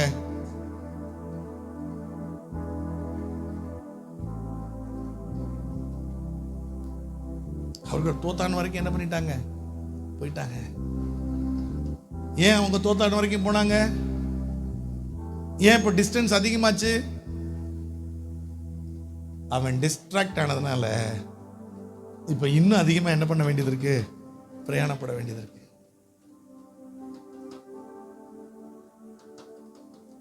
The time you spent unnecessarily and wasting and distracted. நீங்க கர்த்தருடைய அழைப்பை இன்னும் தள்ளி போட்டுக்கிட்டே இருக்கிறீங்க. நீங்க செய்ய வேண்டிய கிரியைகளை நீங்கள் என்ன பண்ணிட்டே இருக்கிறீங்க? எக்ஸ்டெண்ட் பண்ணிட்டே இருக்கிறீங்க. You are delaying the work of the Lord. கர்த்தருடைய கிரியைகள் உங்கள் வாழ்க்கையில நடக்கக்கூடாதபடிக்கு, நீங்கள் ஆசீர்வதிக்கப்படக்கூடாதபடிக்கு, நீங்கள் கண்டுபிடிக்கப்படக்கூடாதபடிக்கு, நீங்கள் இன்னும் மேன்மையடையக்கூடாதபடிக்கு, கர்த்தரால விடுவிக்கப்படக்கூடாதபடிக்கு நீங்கள் உங்கள் எல்லையை என்ன பண்ணிட்டு இருக்கிறீங்க? தள்ளி போட்டுட்டே இருக்கிறீங்க.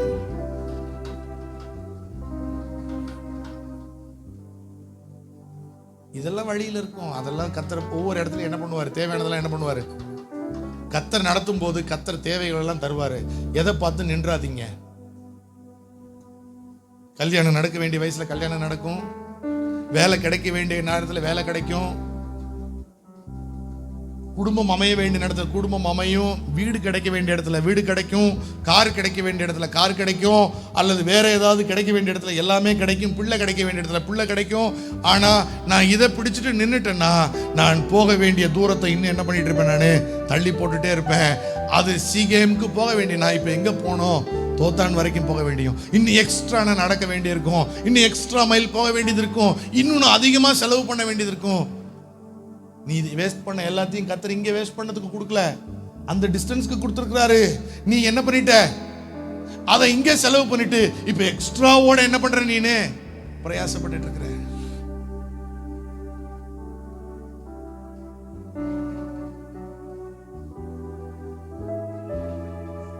யோசேப்பு கர்த்தருக்கு பயப்படுறவன் தான், அப்பாவால் நேசிக்கப்பட்டவன் தான். ஆனாலும் போகிற தனிமையா ஓடுற வாழ்க்கையில என்ன வந்துருச்சு, சில கவன சிதறல்கள் என்ன பண்ணிடுச்சு, கவனத்தை சிதற விடாதீங்க. அதனால தான் அப்போஸ்தலனாகிய பவுல் எபிரேயர் நிருபத்தை எழுதும் போது 12வது அதிகாரத்தில் சொல்லுகிறார், மேகம் போன்ற இத்தனை திரளான சாட்சிகள் நம்மை சூழ்ந்திருக்கும் போது பாரமான யாவற்றையும் நம்மை நெருக்கி தள்ளுகிற பாவங்களை முதறி தள்ளிவிட்டு விசுவாசத்தை துவக்கினவரும் அதை முடிக்கிறவரும் ஆகிய இயேசுவை நோக்கி உங்களுக்கு நியமித்திருக்கிற ஓட்டத்திலே பொறுமையோடு ஓடுங்கள். இயேசுவை நோக்கி ஓடுங்க, அழைத்த அழைப்பை நோக்கி ஓடுங்க, அவர் கொடுத்த தரிசனத்தை நோக்கி ஓடுங்க. எதற்காக பிடிக்கப்பட்டனோ அதை நிறைவேற்றும்படி. அதுதான் பவுல் சொல்லுகிறார், நான் என்ன செய்கிறேன் தெரியுமா, நான் அடைந்தாயிற்று அல்லது முற்றும் தெரிந்தவனானேன் என்று எண்ணாமல் கிறிஸ்து இயேசுவினால் நான் எதற்காக பிடிக்கப்பட்டேனோ அதை பிடித்து கொள்ளும்படி ஆசையாய் தொடர்றேன். நான் எதுக்கு தெரியுமா, எதுக்கு பின்னாடி ஓடிட்டு இருக்கிறேன் தெரியுமா, என்னை அழைத்ததுக்கு ஒரு நோக்கம் இருக்குது, அதை பிடிக்கும்படி நான் ஓடிக்கொண்டிருக்கிறேன். எனக்கு விருப்பமானதை பிடிக்கிறதுக்கு அல்ல, அவர் வச்சிருக்கிறத பிடிக்கிறதுக்கு ஓடிக்கொண்டிருக்கிறேன். அவர் கொடுக்கிறத பெற்றுக்கொள்ளும்படி ஓடிக்கொண்டிருக்கிறேன். அவர் வச்சிருக்கிற பந்தய பொருளை அடையும்படியா இலக்கை நோக்கி ஓடிக்கொண்டிருக்கிறேன். நீங்க வழி தப்பிட்டீங்கன்னு வைங்க, உங்க டிரெக்ஷன்ஸ் மாறிடும், லட்சியம் மாறிடும், உங்க நோக்கம் மாறிடும். எப்படியாவது நல்ல மனைவி கிடைச்சா போதும், நல்ல வேலை கிடைச்சா போதும், நல்ல வீடு கிடைச்சா போதும், நல்ல இதெல்லாம் வழியில் இருக்கிறது. இது நம்முடைய லட்சியம். இஸ்ரவேல் ஜனங்களை 400 வருடம் கர்த்தர் வனாந்தரத்தில் நடத்தினார். அவங்களுக்கு தேவையெல்லாம் எங்க இருந்தது, ரோட்டுக்கு 2 சைடு என்ன பண்ணிச்சு, அவங்க போய் சேர வேண்டிய ஊர் எது, ஏலிம் நல்ல ஊரா, ஏலிம் நல்ல ஊர் தானே, தண்ணீர் ஊற்றுகள் இருந்தது, பெரிச்ச மரங்கள் இருந்தது, பசுமையான ஒரு இடம், எல்லாமே நல்லா இருந்தது. ஆனா லக்கு எது கிடையாது, லட்சியம் எது கிடையாது, ஏலிம் இல்ல, ஏலிம் இல்ல. நம்ம நிறைய நேரத்தில் இந்த வழியில் இதெல்லாம் பார்த்தோன்னே அங்கே நின்றுறோம். ஐயோ இங்கேயே நம்ம ஒரு கூடாரத்தை போட்டுடலாமே. மோசே சொன்னார், இது பேதுரு சொன்னார்ல, ஆண்டவரே நம்ம இங்கே என்ன போட்டுருவோம், உமக்கு ஒரு கூடாரம், மோசேக்கு ஒரு கூடாரம், எலியாவுக்கு ஒரு கூடாரம், நாங்கள் கூடாரெல்லாம் இல்லாமல் சர்ச்சை விட்டு வெளியிலே என்ன பண்ணிட்டு இருப்போம். நம்ம பலர் அப்படிதான், எல்லாத்தையும் ஆர்கனைஸ் பண்ணிட்டு நாங்கள் என்ன பண்ணுவோம் ஜாலியா. ஆமாம், வாலிபர்களுக்கு தனியா, சின்ன பிள்ளைங்களுக்கு தனியா, பெரியவங்களுக்கு எல்லாம் ஆர்கனைஸ் பண்ணுவேன். நான் என்ன பண்ண மாட்டேன் எதுலையும்.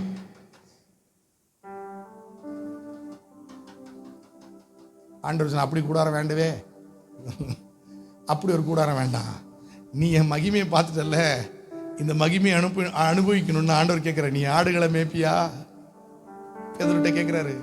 கடைசியில் என்ன கேட்டார் தெரியுமா, நீ என் ஆடுகளை மேய்ப்பியா, நீனும் என்னை போல மறுரூபமாக்கப்பட வேண்டுமானால். அவர் மேல கூட்டிட்டு போய் என்ன காமிச்சார், தம்முடைய மகிமையை அவர்களுக்கு வெளிப்படுத்தினார். யோவான் அதை தான் எழுதுறார், நாங்கள் அவருடைய மகிமையை என்ன பண்ணோம், கண்டோம்னு எழுதுறாரு. என்ன மகிமை தெரியுமா, மறுரூப மலையில எப்படி நம்முடைய மரணத்துக்கு பிறகு எக்காலம் துணிக்கும் போது அழிவுள்ளதாகிய இது அழியாமையை தரித்து கொள்ளும், சாவுக்கு எதுவான இது சாவாமையை தரித்து கொள்ளும் என்கிற அந்த மறுரூப சாயலை தம்முடைய 3 சீஷர்களுக்கு காண்பிக்கிறார். அவங்க அதை பார்த்துட்டு உடனே சொல்றாங்க, வேற எங்கேயுமே இனிமே என்ன பண்ண வேண்டாம், நம்ம போக வேண்டாம், இங்கேயே என்ன பண்ணிடலாம். அந்த மறுரூப வாழ்க்கைக்கு தான் கர்த்தர் நம்மை அழைத்திருக்கிறார். பல இடங்கள்ல எங்கேயே கூடாரம் போட நினைக்காதீங்க, வேலை கிடைச்ச இடத்துலயே ஸ்டாக்னெட் ஆயிடாதீங்க, கல்யாணம் பண்ண வாழ்க்கையிலே ஸ்டாக்னன்ட் ஆகிடாதீங்க. வீடு வாங்கினதுலேயே நின்றாதீங்க. இதெல்லாம் வழியில் போகும்போது வீடு கிடைக்கும், கல்யாணம் நடக்கும், வேலை கிடைக்கும், சேர்த்து வைப்போம், பைக்கு வாங்குவோம், காரு வாங்குவோம், பிள்ளைகள் பிறப்பாங்க, எல்லாம் வழியில் நடக்கும். நம்ம போய் சேர வேண்டியது கானான் தேசம்.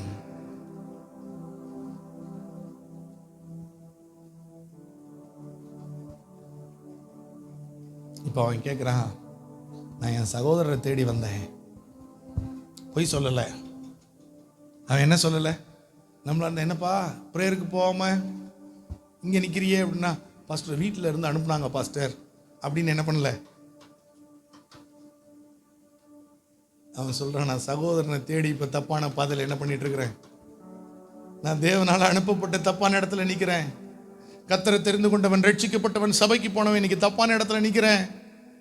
இன்னைக்கு நான் நிற்கக்கூடாத இடத்துல என்ன பண்ணிட்டு இருக்கிறேன், நின்றுட்டு இருக்கிறேன். துன்மார்க்கரோடு கூட உட்கார்ந்துருக்கிறேன், பாவிகளோடு நிற்கிறேன், பரியாசக்காரனோட உட்கார்ந்துருக்கிறேன். நான் யாரு கூட பேசக்கூடாது அவர்கள் கூட பேசிக்கொண்டிருக்கிறேன், யாரு கூட பழகக்கூடாது அவர்களோடு பழக்கமா இருக்கிறேன், யாரோட உறவு கொள்ளக்கூடாது அவர்களோட உறவா இருக்கிறேன்.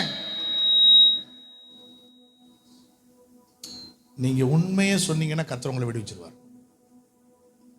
ஆண்டவர் கேட்க, நீ எங்க இருக்கிற, நீ எங்க இருக்கிற, என்ன பண்ணிக்கிட்டு இருக்கிற? ஆதாமை பார்த்து கேட்டார் கர்த்தர், ஆதாமே நீ இப்ப எங்க இருக்கிற? டெய்லி ஆண்டவர் வந்தா ஓடி வர்றவன் இன்னைக்கு கர்த்தர் வந்தோடனே என்ன பண்ணல? அவன் சொல்றான், நான் பயந்து என்ன பண்ணிட்டு இருக்கிறேன், ஒழிஞ்சுக்கிறேன். பாஸ்டர் பார்த்தோன்னு என்ன பண்றது? ஏன்? நான் இப்ப இருக்கிற இடம் என்ன இல்ல சரி இல்லை, அதனால என்ன பண்ற வேண்டியது இருக்கு? ஏன் ஒழிஞ்சிக்க வேண்டியது இருக்கு?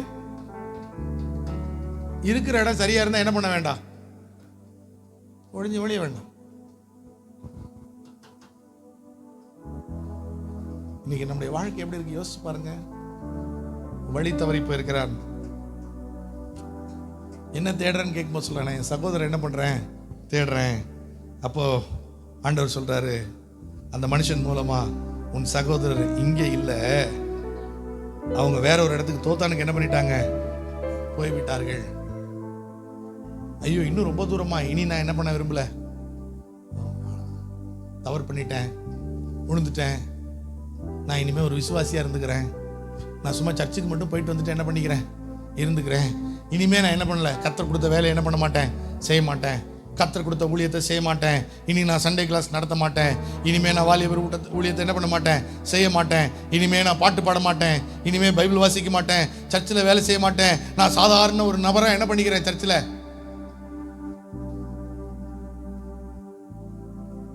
மனம் திரும்பிட்டேன். ஆனா இனி நான் அழைப்பு என்ன பண்ண மாட்டேன்.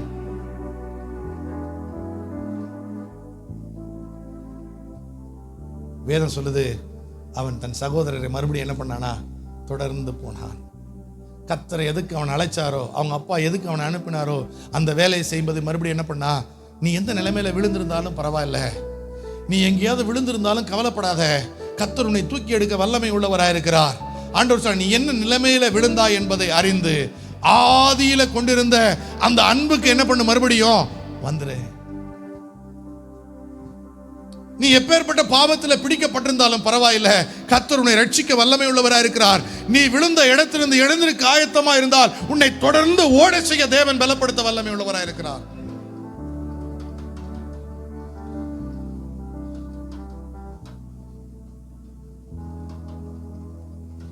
ஒரு ஆடு பண்ணி ரெண்டு பேரும் ரோட்ல போயிட்டு இருக்கிறாங்க வச்சுக்கோங்களேன். ஒரு கருப்பான அழுக்கான சேர் ரெண்டு பேர் மேல என்ன பண்ணிடுச்சு, இந்த ஆடு பார்த்துருக்கீங்களா? என்ன செய்யணும்னா, எங்கேயாவது ஒரு மரமோ செவரோ பார்த்து என்ன பண்ணும், தேய்ச்சி தேய்ச்சி அந்த அழுக்கு மண் அது உடம்புல போற வரைக்கும் என்ன பண்ணும். இந்த பண்ணி என்ன செய்யும் தெரியுமா, இந்த அழுக்கு எங்க இருந்து தேடி தேடி போய் எங்கேயாவது ஒரு ஓரமாக தான் அழுக்கு போட்டிருக்கோம், அதுக்கு அது பத்தாது, அந்த அழுக்குல உள்ள குதிச்சு அதுக்குள்ள தன்னுடைய முகம் வரைக்கும் உள்ள என்ன பண்ணி அதுல உழண்டு அதுக்குள்ள இருந்து வெளியில மூக்கு மட்டும்தான் என்ன பண்ணும். அந்த அளவுக்கு தன்னை அந்த சேற்றில் அமிழ்த்திக்கலன்னா இன்னைக்கு எப்படி வாழ்ந்துட்டு இருக்கிறீங்க யோசிச்சு பாருங்க. தவறுதெல்லாம் இந்த உலகத்துல நம்ம மேல அழுக்கப்படலாம், நம்ம போயிட்டு இருக்கிறப்ப நம்ம விழுந்திருக்கலாம், தவறி போயிருக்கலாம், வழி தப்பி போயிருக்கலாம், சின்ன தவறுல நம்ம மாட்டிருக்கலாம். பட் மாட்டின உடனே நீ ஆட்டுக்குட்டியா இருந்தா என்ன செய்வ தெரியுமா, என்ன செய்வ தெரியுமா? அந்த அழுக்கு போற வரைக்கும் என்ன பண்ணுவ? உன்னை நீனே சுத்திகரித்து கொண்டு மறுபடியும் சுத்தமான உன்னுடைய வாழ்க்கையை தேடி என்ன பண்ணுவ? ஓடுவ. இன்னைக்கு நீ எப்படி இருக்கிறங்கிறது நீ யாருன்னு உனக்கு சொல்லு. அழுக்கிலே மறுபடியும் டெய்லி எந்திரிச்சு திரும்ப திரும்ப அதே பாவத்தை செய்து, திரும்ப திரும்ப அதே பாவத்தில் விழுந்து, திரும்ப திரும்ப அதே அக்கிரமத்தை செய்து, அதே அருவருப்பான சூழ்நிலையில மறுபடியும் வாழ்ந்து வாழ்ந்து வாழ்ந்து நீ உன்னை பண்ணி போல மாத்திக்கிட்டு இருக்கிறியா? இல்ல ஆட்டுக்குட்டி போல உன்னை சுத்தமாக்க நீ விரும்புறியா? கர்த்தர் சொல்றாரு, நீ எந்த நிலைமையில விழுந்தாயோ அதுல இருந்து முதல்ல எழுந்துரு. கிறிஸ்துவுக்குள் தேவ அழைத்த பரம அழைப்பின் பந்தய பொருளுக்காய் லக்கை நோக்கி ஆசையா என்ன பண்ணு? மறுபடியும்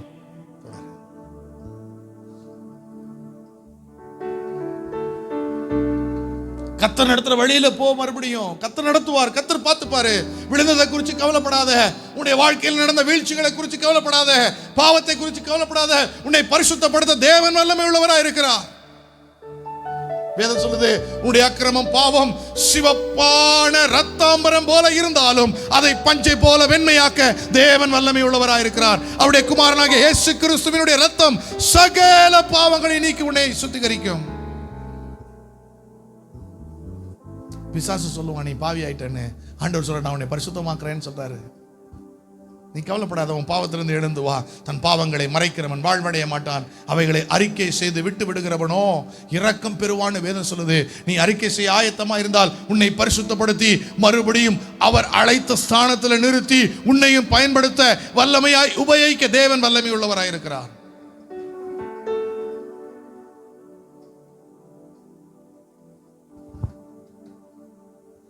இப்போ அவன் தொடர்ந்து போய் தன்னுடைய சகோதரன் என்ன பண்ணானா, தோத்தான்ல கண்டுபிடித்தான். ஆனால் அது எப்படி இல்லை தெரியுமா? கண்டுபிடிக்கும் போது ரொம்ப வெல்கமிங்கா இல்லை. கர்த்தர் தான் அனுப்புனாரு, அதனால நான் போன உடனே எல்லாரும் சந்தோஷமா இல்லை என்ன பண்ண மாட்டாங்க.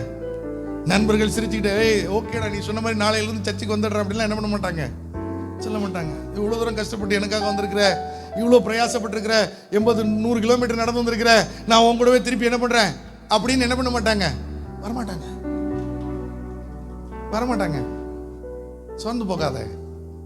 உன் குடும்பத்துக்காக ஜெபிக்கிற, உன் குடும்பத்துக்காக போராடுற உன்னுடைய சகோதரர்கள், உன்னுடைய தாய், உன்னுடைய சகோதரி அல்லது உன்னுடைய சொந்தங்கள், புருஷன் ரட்சிக்கப்படணும்னு நீங்க பிரயாசப்படுறீங்க. நீங்க போன உடனே சொல்லுறதை ஏற்றுக்கொள்ளலன்னு என்ன பண்ணாதீங்க, கவலைப்படாதீங்க. நீங்க தொடர்ந்து அவர்களை என்ன பண்ணுங்க, நேசிங்க. என்ன செய்தான் தெரியுமா யோசேப்பு? தான் கொண்டு வந்த எல்லாத்தையும் யாருக்கு கொடுத்தானா? சகோதரர்களுக்கு கொடுத்தான். அப்படின்னா என்ன? கர்த்தர் உங்கள்கிட்ட கொடுத்துருக்கிறதெல்லாம் யாருக்கு கொடுங்க, யாருக்கு செலவு பண்ணுங்க? மற்றவர்களை ரட்சிப்புக்குள்ள நடத்துகிற வேலையில் எல்லாத்தையும் என்ன பண்ணுங்க, செலவு பண்ணுங்க. என்னுடைய மேக்ஸிமம் எக்ஸ்பென்சஸ் என்ன தெரியுமா? நம்முடைய மேக்ஸிமம் எக்ஸ்பென்சஸ் எதுவா இருக்குன்னு தெரியுமா? For the work of God. தேவனுடைய வேலைக்காக இருக்க வேண்டும். தேவனை அழைத்த அழைப்புக்காக செலவு பண்ணணும்.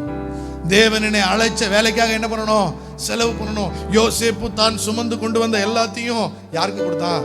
தன்னை வெறுக்கிற சகோதரர்கள்ட்ட கொடுத்தான். நேசிச்ச சகோதரர்கள் கிடையாது. தனக்கு விரோதமாய் தன்னை கொலை செய்யும்படி தேடுகிற, தூரத்தில் வரும்போதே அவனை வெல்கம் பண்ணல, அவங்க பரியாசம் பண்ணாங்களாம்.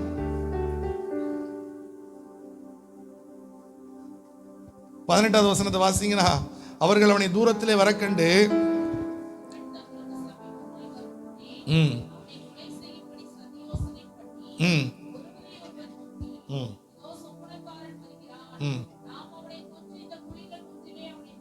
என்ன சொன்னாங்க, என்ன பண்றாங்க? அவன் யாரு? எப்ப பார்த்தாலும் ஜீசஸ் ஜீசஸ்ன்னு என்ன பண்ணிட்டு இருப்பான். எப்போ பார்த்தாலும் சர்ச்சுக்கு வா என்ன பண்ண, அவனெல்லாம் கூப்பிடாதீங்க. எப்போ பார்த்தாலும் ப்ரேயர்னு என்ன பண்ணுவான். அப்படித்தான் சொல்லுவாங்க சகோதரர்கள், அப்படிதான் சொன்னாங்க. எங்கள் யோசேப்புடைய சகோதரர்கள் அப்படிதான் சொன்னாங்க.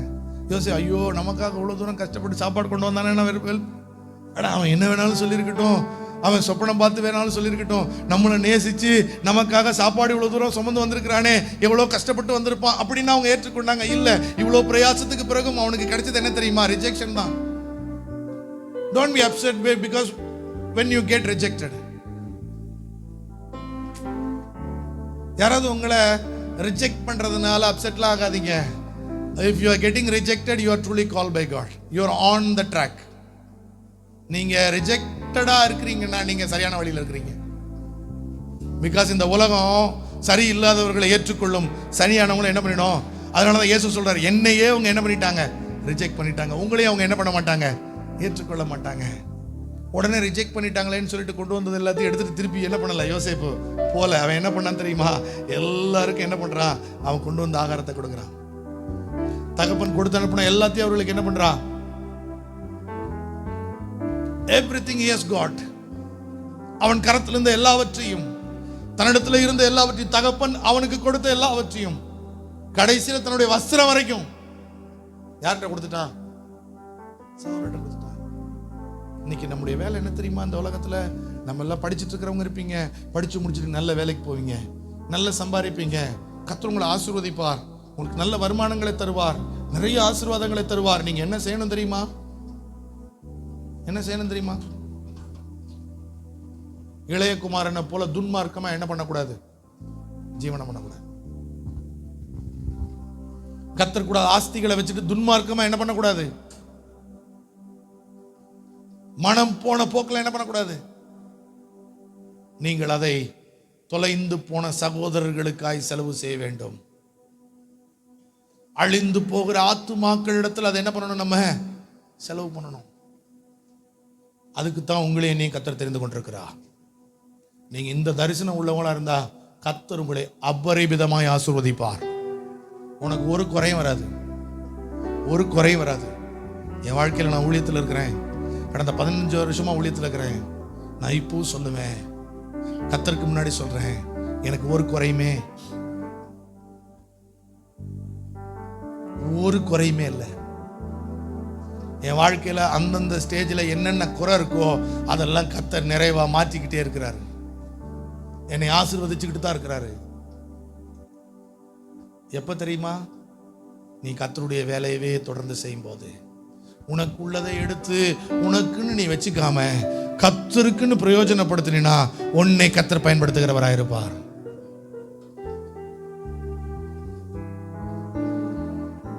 யோசேப்புக்கு வச்சிருக்கிற உயர்வு பலவர்ண அங்கியோ கையில் இருக்கிற இந்த பயிற்றங்கூடோ இல்ல சாப்பாடோ கிடையாது.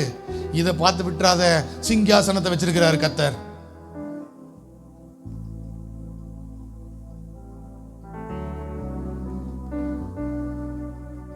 நம்ம பல நேரத்தில் இதுதான் ரொம்ப பெரிய பிளஸிங்னு பிடிச்சி வச்சுட்டு எதை இழந்துடுறோம், சிங்காசனத்தை, முடிவில் கிடைக்க போற சிங்காசனத்தை இழந்துடுறோம். பலர் அப்படித்தான் ஆசீர்வாதத்தை இழந்துட்டாங்க, பல கர்த்தரை விட்டு அப்படித்தான் பின்வாங்கி போயிட்டாங்க. ஏன் பாதி வழியில ஓடி போயிட்டாங்க தெரியுமா, அவங்க இதெல்லாம் பாதுகாக்கணும்னு நினைச்சிட்டு எதை இழந்துட்டாங்க. ஐயோ பொல்லாத சகோதரர்களுக்காக நான் ஏன் செலவு பண்ணணும், நான் ஏன் என்கிட்ட இருக்கிறத கொடுக்கணும், நான் ஏன் அவங்களுக்காக பிரயாசப்படணும், நான் ஏன் அவங்களுக்காக கஷ்டப்படணும்னு சொல்லி எதை இழந்துட்டாங்க. வரப்போகிற ராஜாவினுடைய சிங்காசனத்தை என்ன பண்ணிட்டாங்க. கர்த்தர் யோசேப்புக்கு ஆயத்தப்படுத்தி வச்சிருந்தது இந்த கலர்ஃபுல்லான ட்ரெஸ் கிடையாது. அவனுக்காக ஒரு பெரிய சிங்காசனத்தை கர்த்தர் என்ன பண்ணி வச்சிருந்தாரு, தேசத்தை ஆள போகிற அதிகாரத்தை ஏற்படுத்தி வைத்திருந்தார். குடும்பத்தையும் அவனுடைய சொந்தங்களையும் எல்லாவற்றையும் பஞ்சத்திலிருந்து காப்பாற்றுகிற மிகப்பெரிய பொறுப்பை கர்த்தர் கொடுத்திருந்தார். எல்லாத்தையும் ஆளுகை செய்கிற அதிகாரத்தை கர்த்தர் என்ன பண்ணியிருந்தாரு, அவனுக்கு வச்சிருந்தாரு.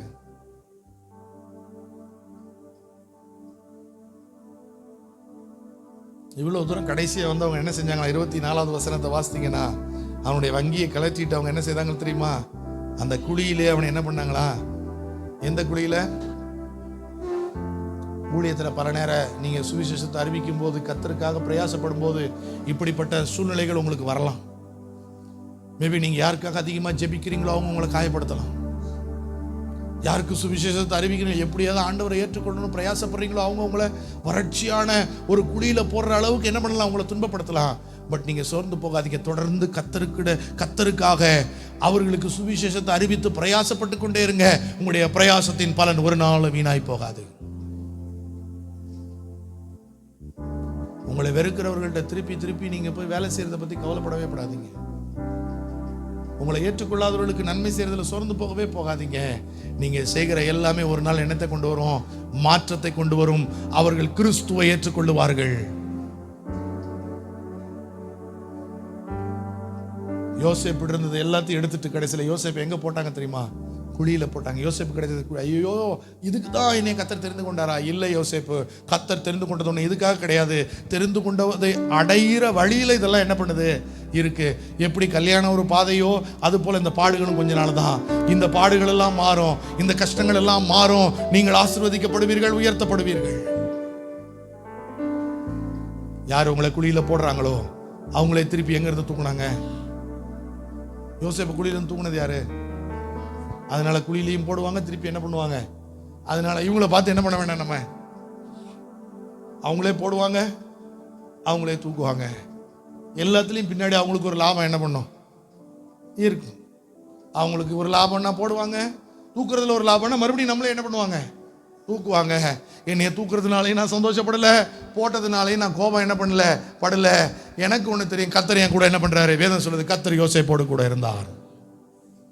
குழியில யாரை யோசேப்போடு கூட இருந்தார் தெரியுமா? அப்பா விட்டுட்டாரு. யார் கூட இருந்தது? நீ எங்க போனாலும் கர்த்தர் உங்க கூட இருப்பாரு. நீங்க கர்த்தருடைய அழைப்பை பெற்றுக்கொண்டு கர்த்தருக்காக நீங்க பிரயாசப்படுறீங்கன்னா நீங்க எந்த இடத்துக்கு போனாலும் யார் உங்க கூட இருப்பா தெரியுமா? நீங்க தனியா இருக்கவே மாட்டீங்க, கர்த்தர் உங்களோடு கூட இருப்பார்.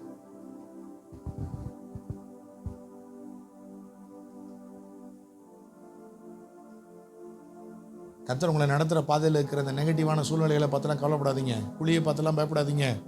குழி ஆசீர்வாதம் தான். குழியில் போடலன்னா யோசேப்பு ராஜாவாக இருப்பாரா? குழியில் போடலன்னா யோசேப்பு ராஜாவாக இருப்பாரா? திருப்பி அவங்க ரூபன் சொன்னதை யாராவது கேட்டிருந்தாங்கன்னா, ரூபன் சொன்ன ஆலோசனையை அவங்க 10 நண்பர் சகோதரர்கள் கேட்டிருந்தாங்கன்னு வைங்களேன், 9 சகோதரர்கள் கேட்டிருந்தாங்கன்னு வைங்களேன். ரூபன் சொன்ன ஆலோசனையை 9 சகோதரர்கள் கேட்டிருந்தாங்கன்னு வைங்களேன், யோசேப்பு எகிப்துக்கு போயிருப்பானா? போயிருக்க மாட்டான். ஐயோ பாவண்டா, நம்ம வீட்டில் எங்கேயா ஒரு ஓரமாக இருந்துட்டு போட்டோம், ஒரு மிரட்டி என்ன பண்ணிடலாம், இனிமேல் இந்த மாதிரி தரிசனம் சொப்பனெல்லாம் எங்கிட்ட என்ன பண்ணிட்டு வரக்கூடாது, எடுத்துகிட்டு வரக்கூடாது. அப்பா கலர் ட்ரெஸ் கொடுத்தாருன்னா தனியாக போட்டு தனியாக என்ன பண்ணிடணும், கழட்டி வச்சுன்னு எங்கள் முன்னாடியில் வந்து என்ன பண்ணக்கூடாது, காட்டக்கூடாது. காட்டினா உதைப்போம் அப்படின்னு சொல்லி மிரட்டி என்ன பண்ணிடலாம் திருப்பி அப்படின்னு அவங்க எல்லாம் மனமிறங்கி சகோதரனை வீட்டுக்கு கூட்டி போயிருந்தா கடைசியில் எல்லாம் சேர்ந்து பஞ்சத்தில் என்ன பண்ணியிருப்பாங்க.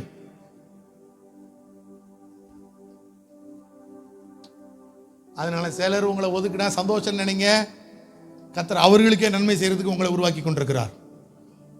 அவர்களை ஆசீர்வதிப்பதற்காகத்தான் அவங்க உங்களை தூக்கி குழியில் என்ன பண்ணியிருக்கிறாங்க, அவங்களுக்கு நன்மை செய்யறதுக்காக தான் கர்த்தர் உங்களை தூக்கி என்ன பண்ணியிருக்கிறாங்க. 50வது அதிகாரத்தை வாசிங்களேன், அந்த வசனத்தை.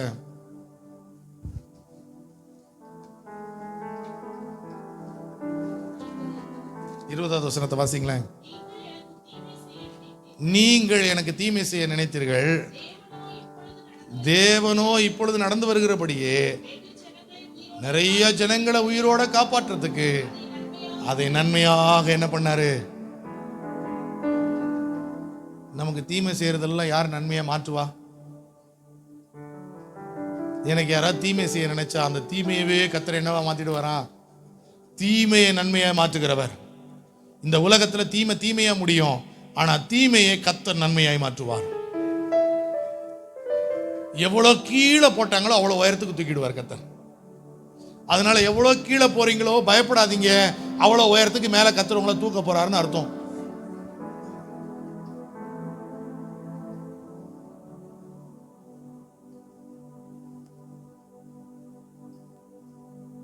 நம்ம செய்ய வேண்டியது என்ன தெரியுமா? எங்க போனாலும் கர்த்தருக்கு சாட்சியா இருக்கணும். போத்திபார் வீட்டுக்கு போயாச்சு, அட இனிமே தான் யாருக்கு அப்பா அனுப்புனாரோ அவங்களே என்னை ஏற்றுக்கல, இனி என்ன இந்த வாழ்க்கை, போத்திபார் வீட்டில் ஜாலியாக அனுப்பலாம், ஃபாரின் போயாச்சு, எப்படி வாழலாம்? இங்கே நமக்கு யாரும் தெரிஞ்சவங்கலாம், நம்மளாம் அப்படி தான், பலர் அப்படி தான். வீட்டில் இருக்கிற வரைக்கும் தெரிஞ்சங்க ஏரியா விட்டு வெளியில் போனோன்னே பைக்கோட ஸ்பீடு மாறிடும். 2 பேர் இருக்கிற பைக்கில் எத்தனை பேர் இருப்பாங்க?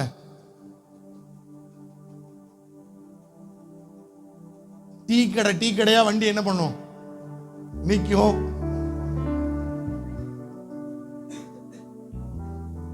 நம்ம ஏரியாக்குள்ள டீயே குடிக்காத சில பசங்களை நான் பார்த்துருக்கிறேன், டீ கடையில் நிற்கிறத பார்த்துருக்கிறேன். சர்ச்சில் டீ கொடுத்தா என்ன பண்ண மாட்டாங்க, நான்லாம் டீ குடிக்க மாட்டேன். அப்புறம் ஏன்டா அந்த டீ கடையில்?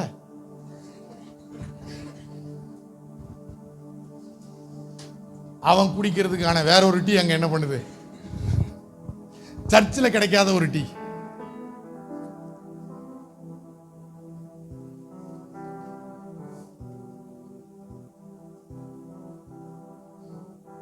போத்திபார் வீட்டுக்கு போயிட்டா ஜாலியாக இருக்கணும்னு நினைக்காத. இன்னும் நீ சிங்காசனத்துக்கு போல. நீ அங்கேயும் ஒரு சோதனை தான். அங்கேயும் உண்மை உள்ளவனாரு, அங்கேயும் சாட்சி உள்ளவனாரு, அங்கேயும் பாவம் உன்னை நெருக்கும், பிசாசு உன்னை நெருக்குவான், சத்துரு உன்னை சூழ்ந்து கொள்ளுவான். உங்களில் கத்தர் வேற இடங்களுக்கு கத்தர் கொண்டு போவார். உயர்வான பல இடங்களுக்கு கத்தர் கொண்டு போகலாம். சபையும் மற்ற எல்லாத்தை விட்டு தூர போகிற இடங்களுக்கு கூட கத்தர் உங்களை அனுப்பலாம். நீங்கள் போகிற இடத்துல கத்தருக்கு உண்மை உள்ளவர்களாய் வாழ வேண்டும். பரிசுத்தத்தை காத்துக்கொள்ள வேண்டும். பாவம் நெருக்கும் போது சொல்லணும், என் தேவன் என்னை பார்த்து கொண்டிருக்கிறார். நான் எந்த இடத்துல இருந்தாலும் கத்தருக்கு பிரியமாய் நான் வாழ வேண்டும். தானியேலை போல பாபிலோன் தேசத்துல இருந்தாலும் தன் இருதயத்துல தீர்மானம் பண்ணிக்கொள்ள வேண்டும், என்னை நான் அசுத்தப்படுத்த மாட்டேன்.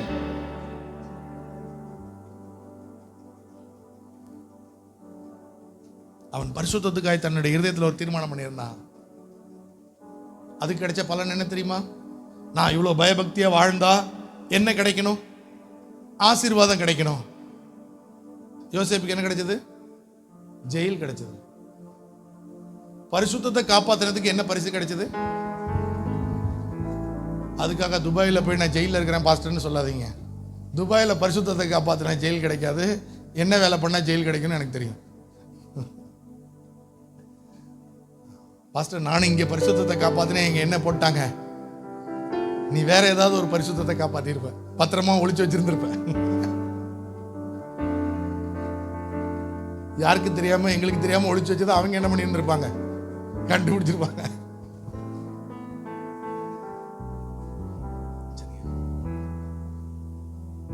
ஆனா பரிசுத்தத்தை காப்பாற்றுறது கிடைச்ச இடம் என்னது? சிறைச்சாலை. அங்கேயும் உண்மையாரு, அங்கேயும் கர்த்தருடைய வேலை செய்ய, அங்கேயும் கர்த்தருடைய கொடுத்த அழைப்பை என்ன பண்ணி நிறைவேற்று. யோசேப்பு சிறைச்சாலையில் அவனோடு கூட இருக்கிறவங்களுக்கெல்லாம் என்னத்தை சொல்கிறான்? கர்த்தர் அவனை எதுக்காக அழைச்சாரோ, தரிசனத்தை கொடுக்குற கிருபையை கொடுத்துருந்தாரு, வரத்தை கொடுத்துருந்தாரு, அதை என்ன பண்ணுறான் அவன்? அங்கே போய் பிரயோஜனப்படுத்துகிறான். அங்கே போய் ஐயோ எனக்கு என்ன வாழ்க்கை பாஸ்டர், எல்லாமே கஷ்டத்தில் முடியுது, திருப்பி திருப்பி நஷ்டம் தான் வருது, நான் நல்லாகவே மாட்டேனா, ஆண்டவர் எனக்கு ஏன் இப்படி அனுப்புறாருன்னு சொல்லி அவன் சோர்ந்து போல அங்கே போய் கர்த்தருக்காக வைராக்கியமான இருக்கிறான். அங்கே இருந்து கர்த்தர் எங்கே கூட்டிகிட்டு போனார் தெரியுமா? சிறைச்சாலையிலேருந்து. எனக்கு அங்கே அந்த வசனத்தை வாசிங்களேன்.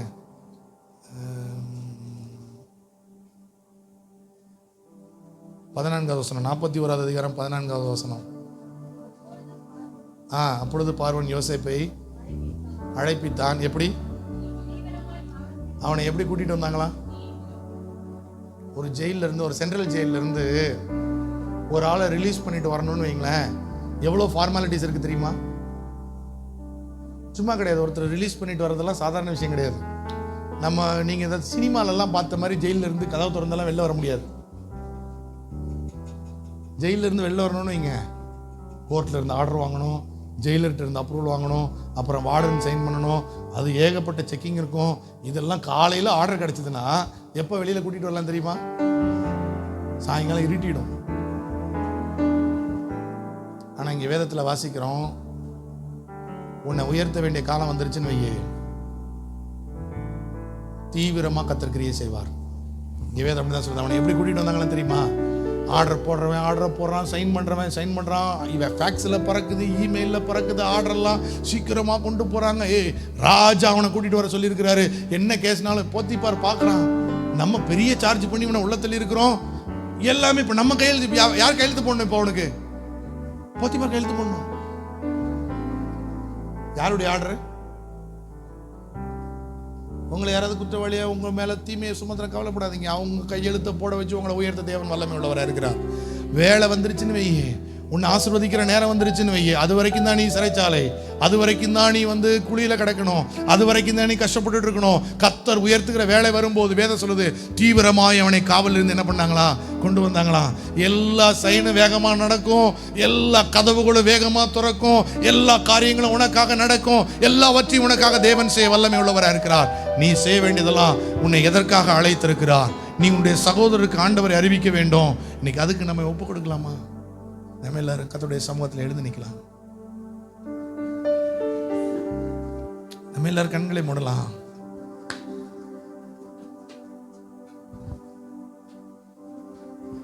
கர்த்தருடைய வேலையை செய்யறதுக்கு, சுவிசேஷத்தை அறிவிப்பதற்கு இந்த வருடத்தில் இது வரைக்கும் பார்த்தது போல இல்லை உங்களுடைய ஃப்ரெண்ட்ஸ் இந்த வருடத்தில் உங்களை பார்க்க போறாங்க. இனி உங்க ஃப்ரெண்ட்ஸ் உங்களை எப்படி பார்க்கணும் தெரியுமா? சுவிசேஷத்தை அறிவிக்கிற ஒரு நபராய் பார்க்கணும். ஆத்தும பாரம் உள்ள ஒரு மனுஷனா உன்னை பார்க்கணும். சும்மா சில் பண்றதுக்காக வர்ற ஃப்ரெண்ட்ஸா இல்லை, சும்மா ஸ்நாக்ஸ் சாப்பிட்றதுக்காக இருக்கிற ஃப்ரெண்ட்ஷிப்பா இல்லை, டைம் பாஸ் பண்ற ஒரு ஃப்ரெண்ட்ஷிப்பா இல்லை, ஆத்தும ஆதாயம் பண்ற ஒரு ஃப்ரெண்டா நீ மாறணும். இந்த வருடத்தில் ஒரு லக்கு வச்சுக்கோ, எப்படியாவது 2 ஃப்ரெண்டையாவது நான் கர்த்தருக்குள்ள அழைச்சிட்டு வரணும். இந்த வருடம் முறியறதுக்குள்ள குறைஞ்சது 2 பேரையாவது என்னுடைய நண்பரை நான் ஆண்டவருக்குள்ள நடத்தணும். அதுக்கு தான் கர்த்தர் உன்னை ஆசீர்வதிக்கிறார். அதுக்கு தான் உன் நண்பர்களுக்கெல்லாம் கிடைக்காத ஒரு வேலையை கர்த்தர் உனக்கு கொடுத்திருக்கிறார். உன் குடும்பத்தில் இருக்கிறவர்களுக்கு இல்லாத உயர்வை கர்த்தர் உனக்கு கொடுத்திருக்கிறார். எதுக்கு தெரியுமா? ஆண்டவரிடத்துல ஜனங்களை கொண்டு வருவதற்கு, அழிந்து போகிற ஆத்துமாக்களை ஆதாயம் பண்ணுவதற்கு.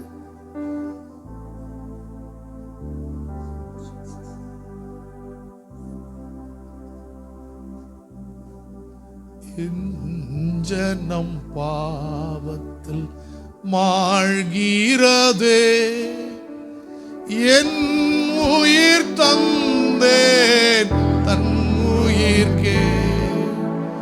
என் ஜனம் பாவத்தில் மாழ்கிறதே, என் உயிர் தந்தேன் மண்ணுயிர்க்கே.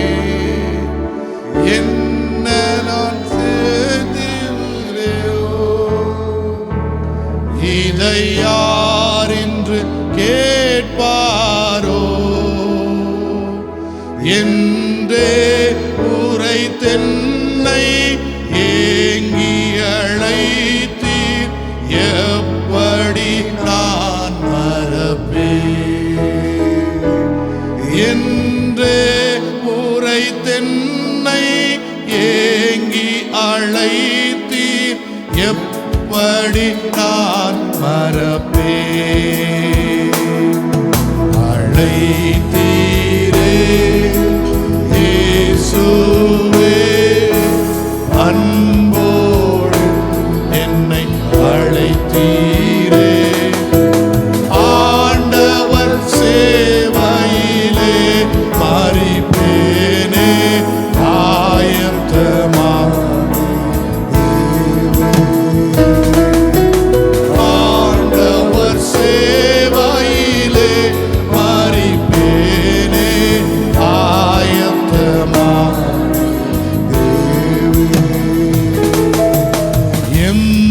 ஜபத்தை கேட்டிடுவே, ஏழை ஜனத்தை மீட்டிடுமே. எந்தன் ஜபத்தை கேட்டிடுவே, ஏழை ஜனத்தை மீட்டிடுமே. எந்தன் பிதா சித்தமே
தீர்மானம் பண்ணுவீங்களா? ஆண்டவரே, நான் இந்த வருடம் உண்மை அறிவிப்பேன். ஆண்டவரே, ஒருவேளை நீங்க அந்த தீர்மானம் எடுத்து எனக்காக ஜெபிங்கன்னு நீங்க விரும்புவீங்கன்னா நீங்க முன்னாடி வாங்க. நாங்க உங்களுக்காக ஜெபிக்கிறோம். கர்த்தர் உங்களை அந்த கிருபையினால நிரப்புவா. நீ ஒருவேளை சுவிசேஷம் அறிவிக்காம போனேன்னு வேதம் சொல்லுது, உனக்கு ஐயோ. நியாய தீர்ப்பு நாள்ல நீ கணக்கு ஒப்புவிக்க வேண்டும். எசேக்கியேல் புஸ்தகத்துல வாசிக்கிறோம், காவல்காரன் தேசத்துக்கு அழிவு வருகிறதை பார்த்து அவன் தேசத்தை போய் எச்சரிக்காவிட்டால் எதிரி வந்து தேசத்தில் இருக்கிறவர்களுடைய ரத்தத்தை வாரிக்கொண்டு போகும் பொழுது கர்த்தர் ரத்த பொழியை காவல்காரனிடத்துல கேட்பாராம். நீயும் நானும் ரத்த பொழிக்கு சொந்தக்காரங்களா மாறிடும். ஓ ஜீசஸ், நீ ஒப்பு கொடுக்க விரும்பினா இன்னைக்கு கர்த்தருடைய சமூகத்தில் உன்னை ஒப்பு கொடு. கர்த்தர் இந்த வருடம் உன்னை பயன்படுத்துவா. இல்லை நீங்க எல்லாரும் வரணும்னு நினைச்சீங்க, கையை தூக்குங்க, நான் வந்து உங்களுக்காக ஜெபிக்கிறேன். நீங்க அப்படி கர்த்தருக்கு ஊழியம் செய்ய விரும்பினா அந்த ஒரு இடத்துல கர்த்தருக்காக பயன்படு. இல்லை ஒரு ஸ்டெப் முன்னாடியே வாங்க வாங்க.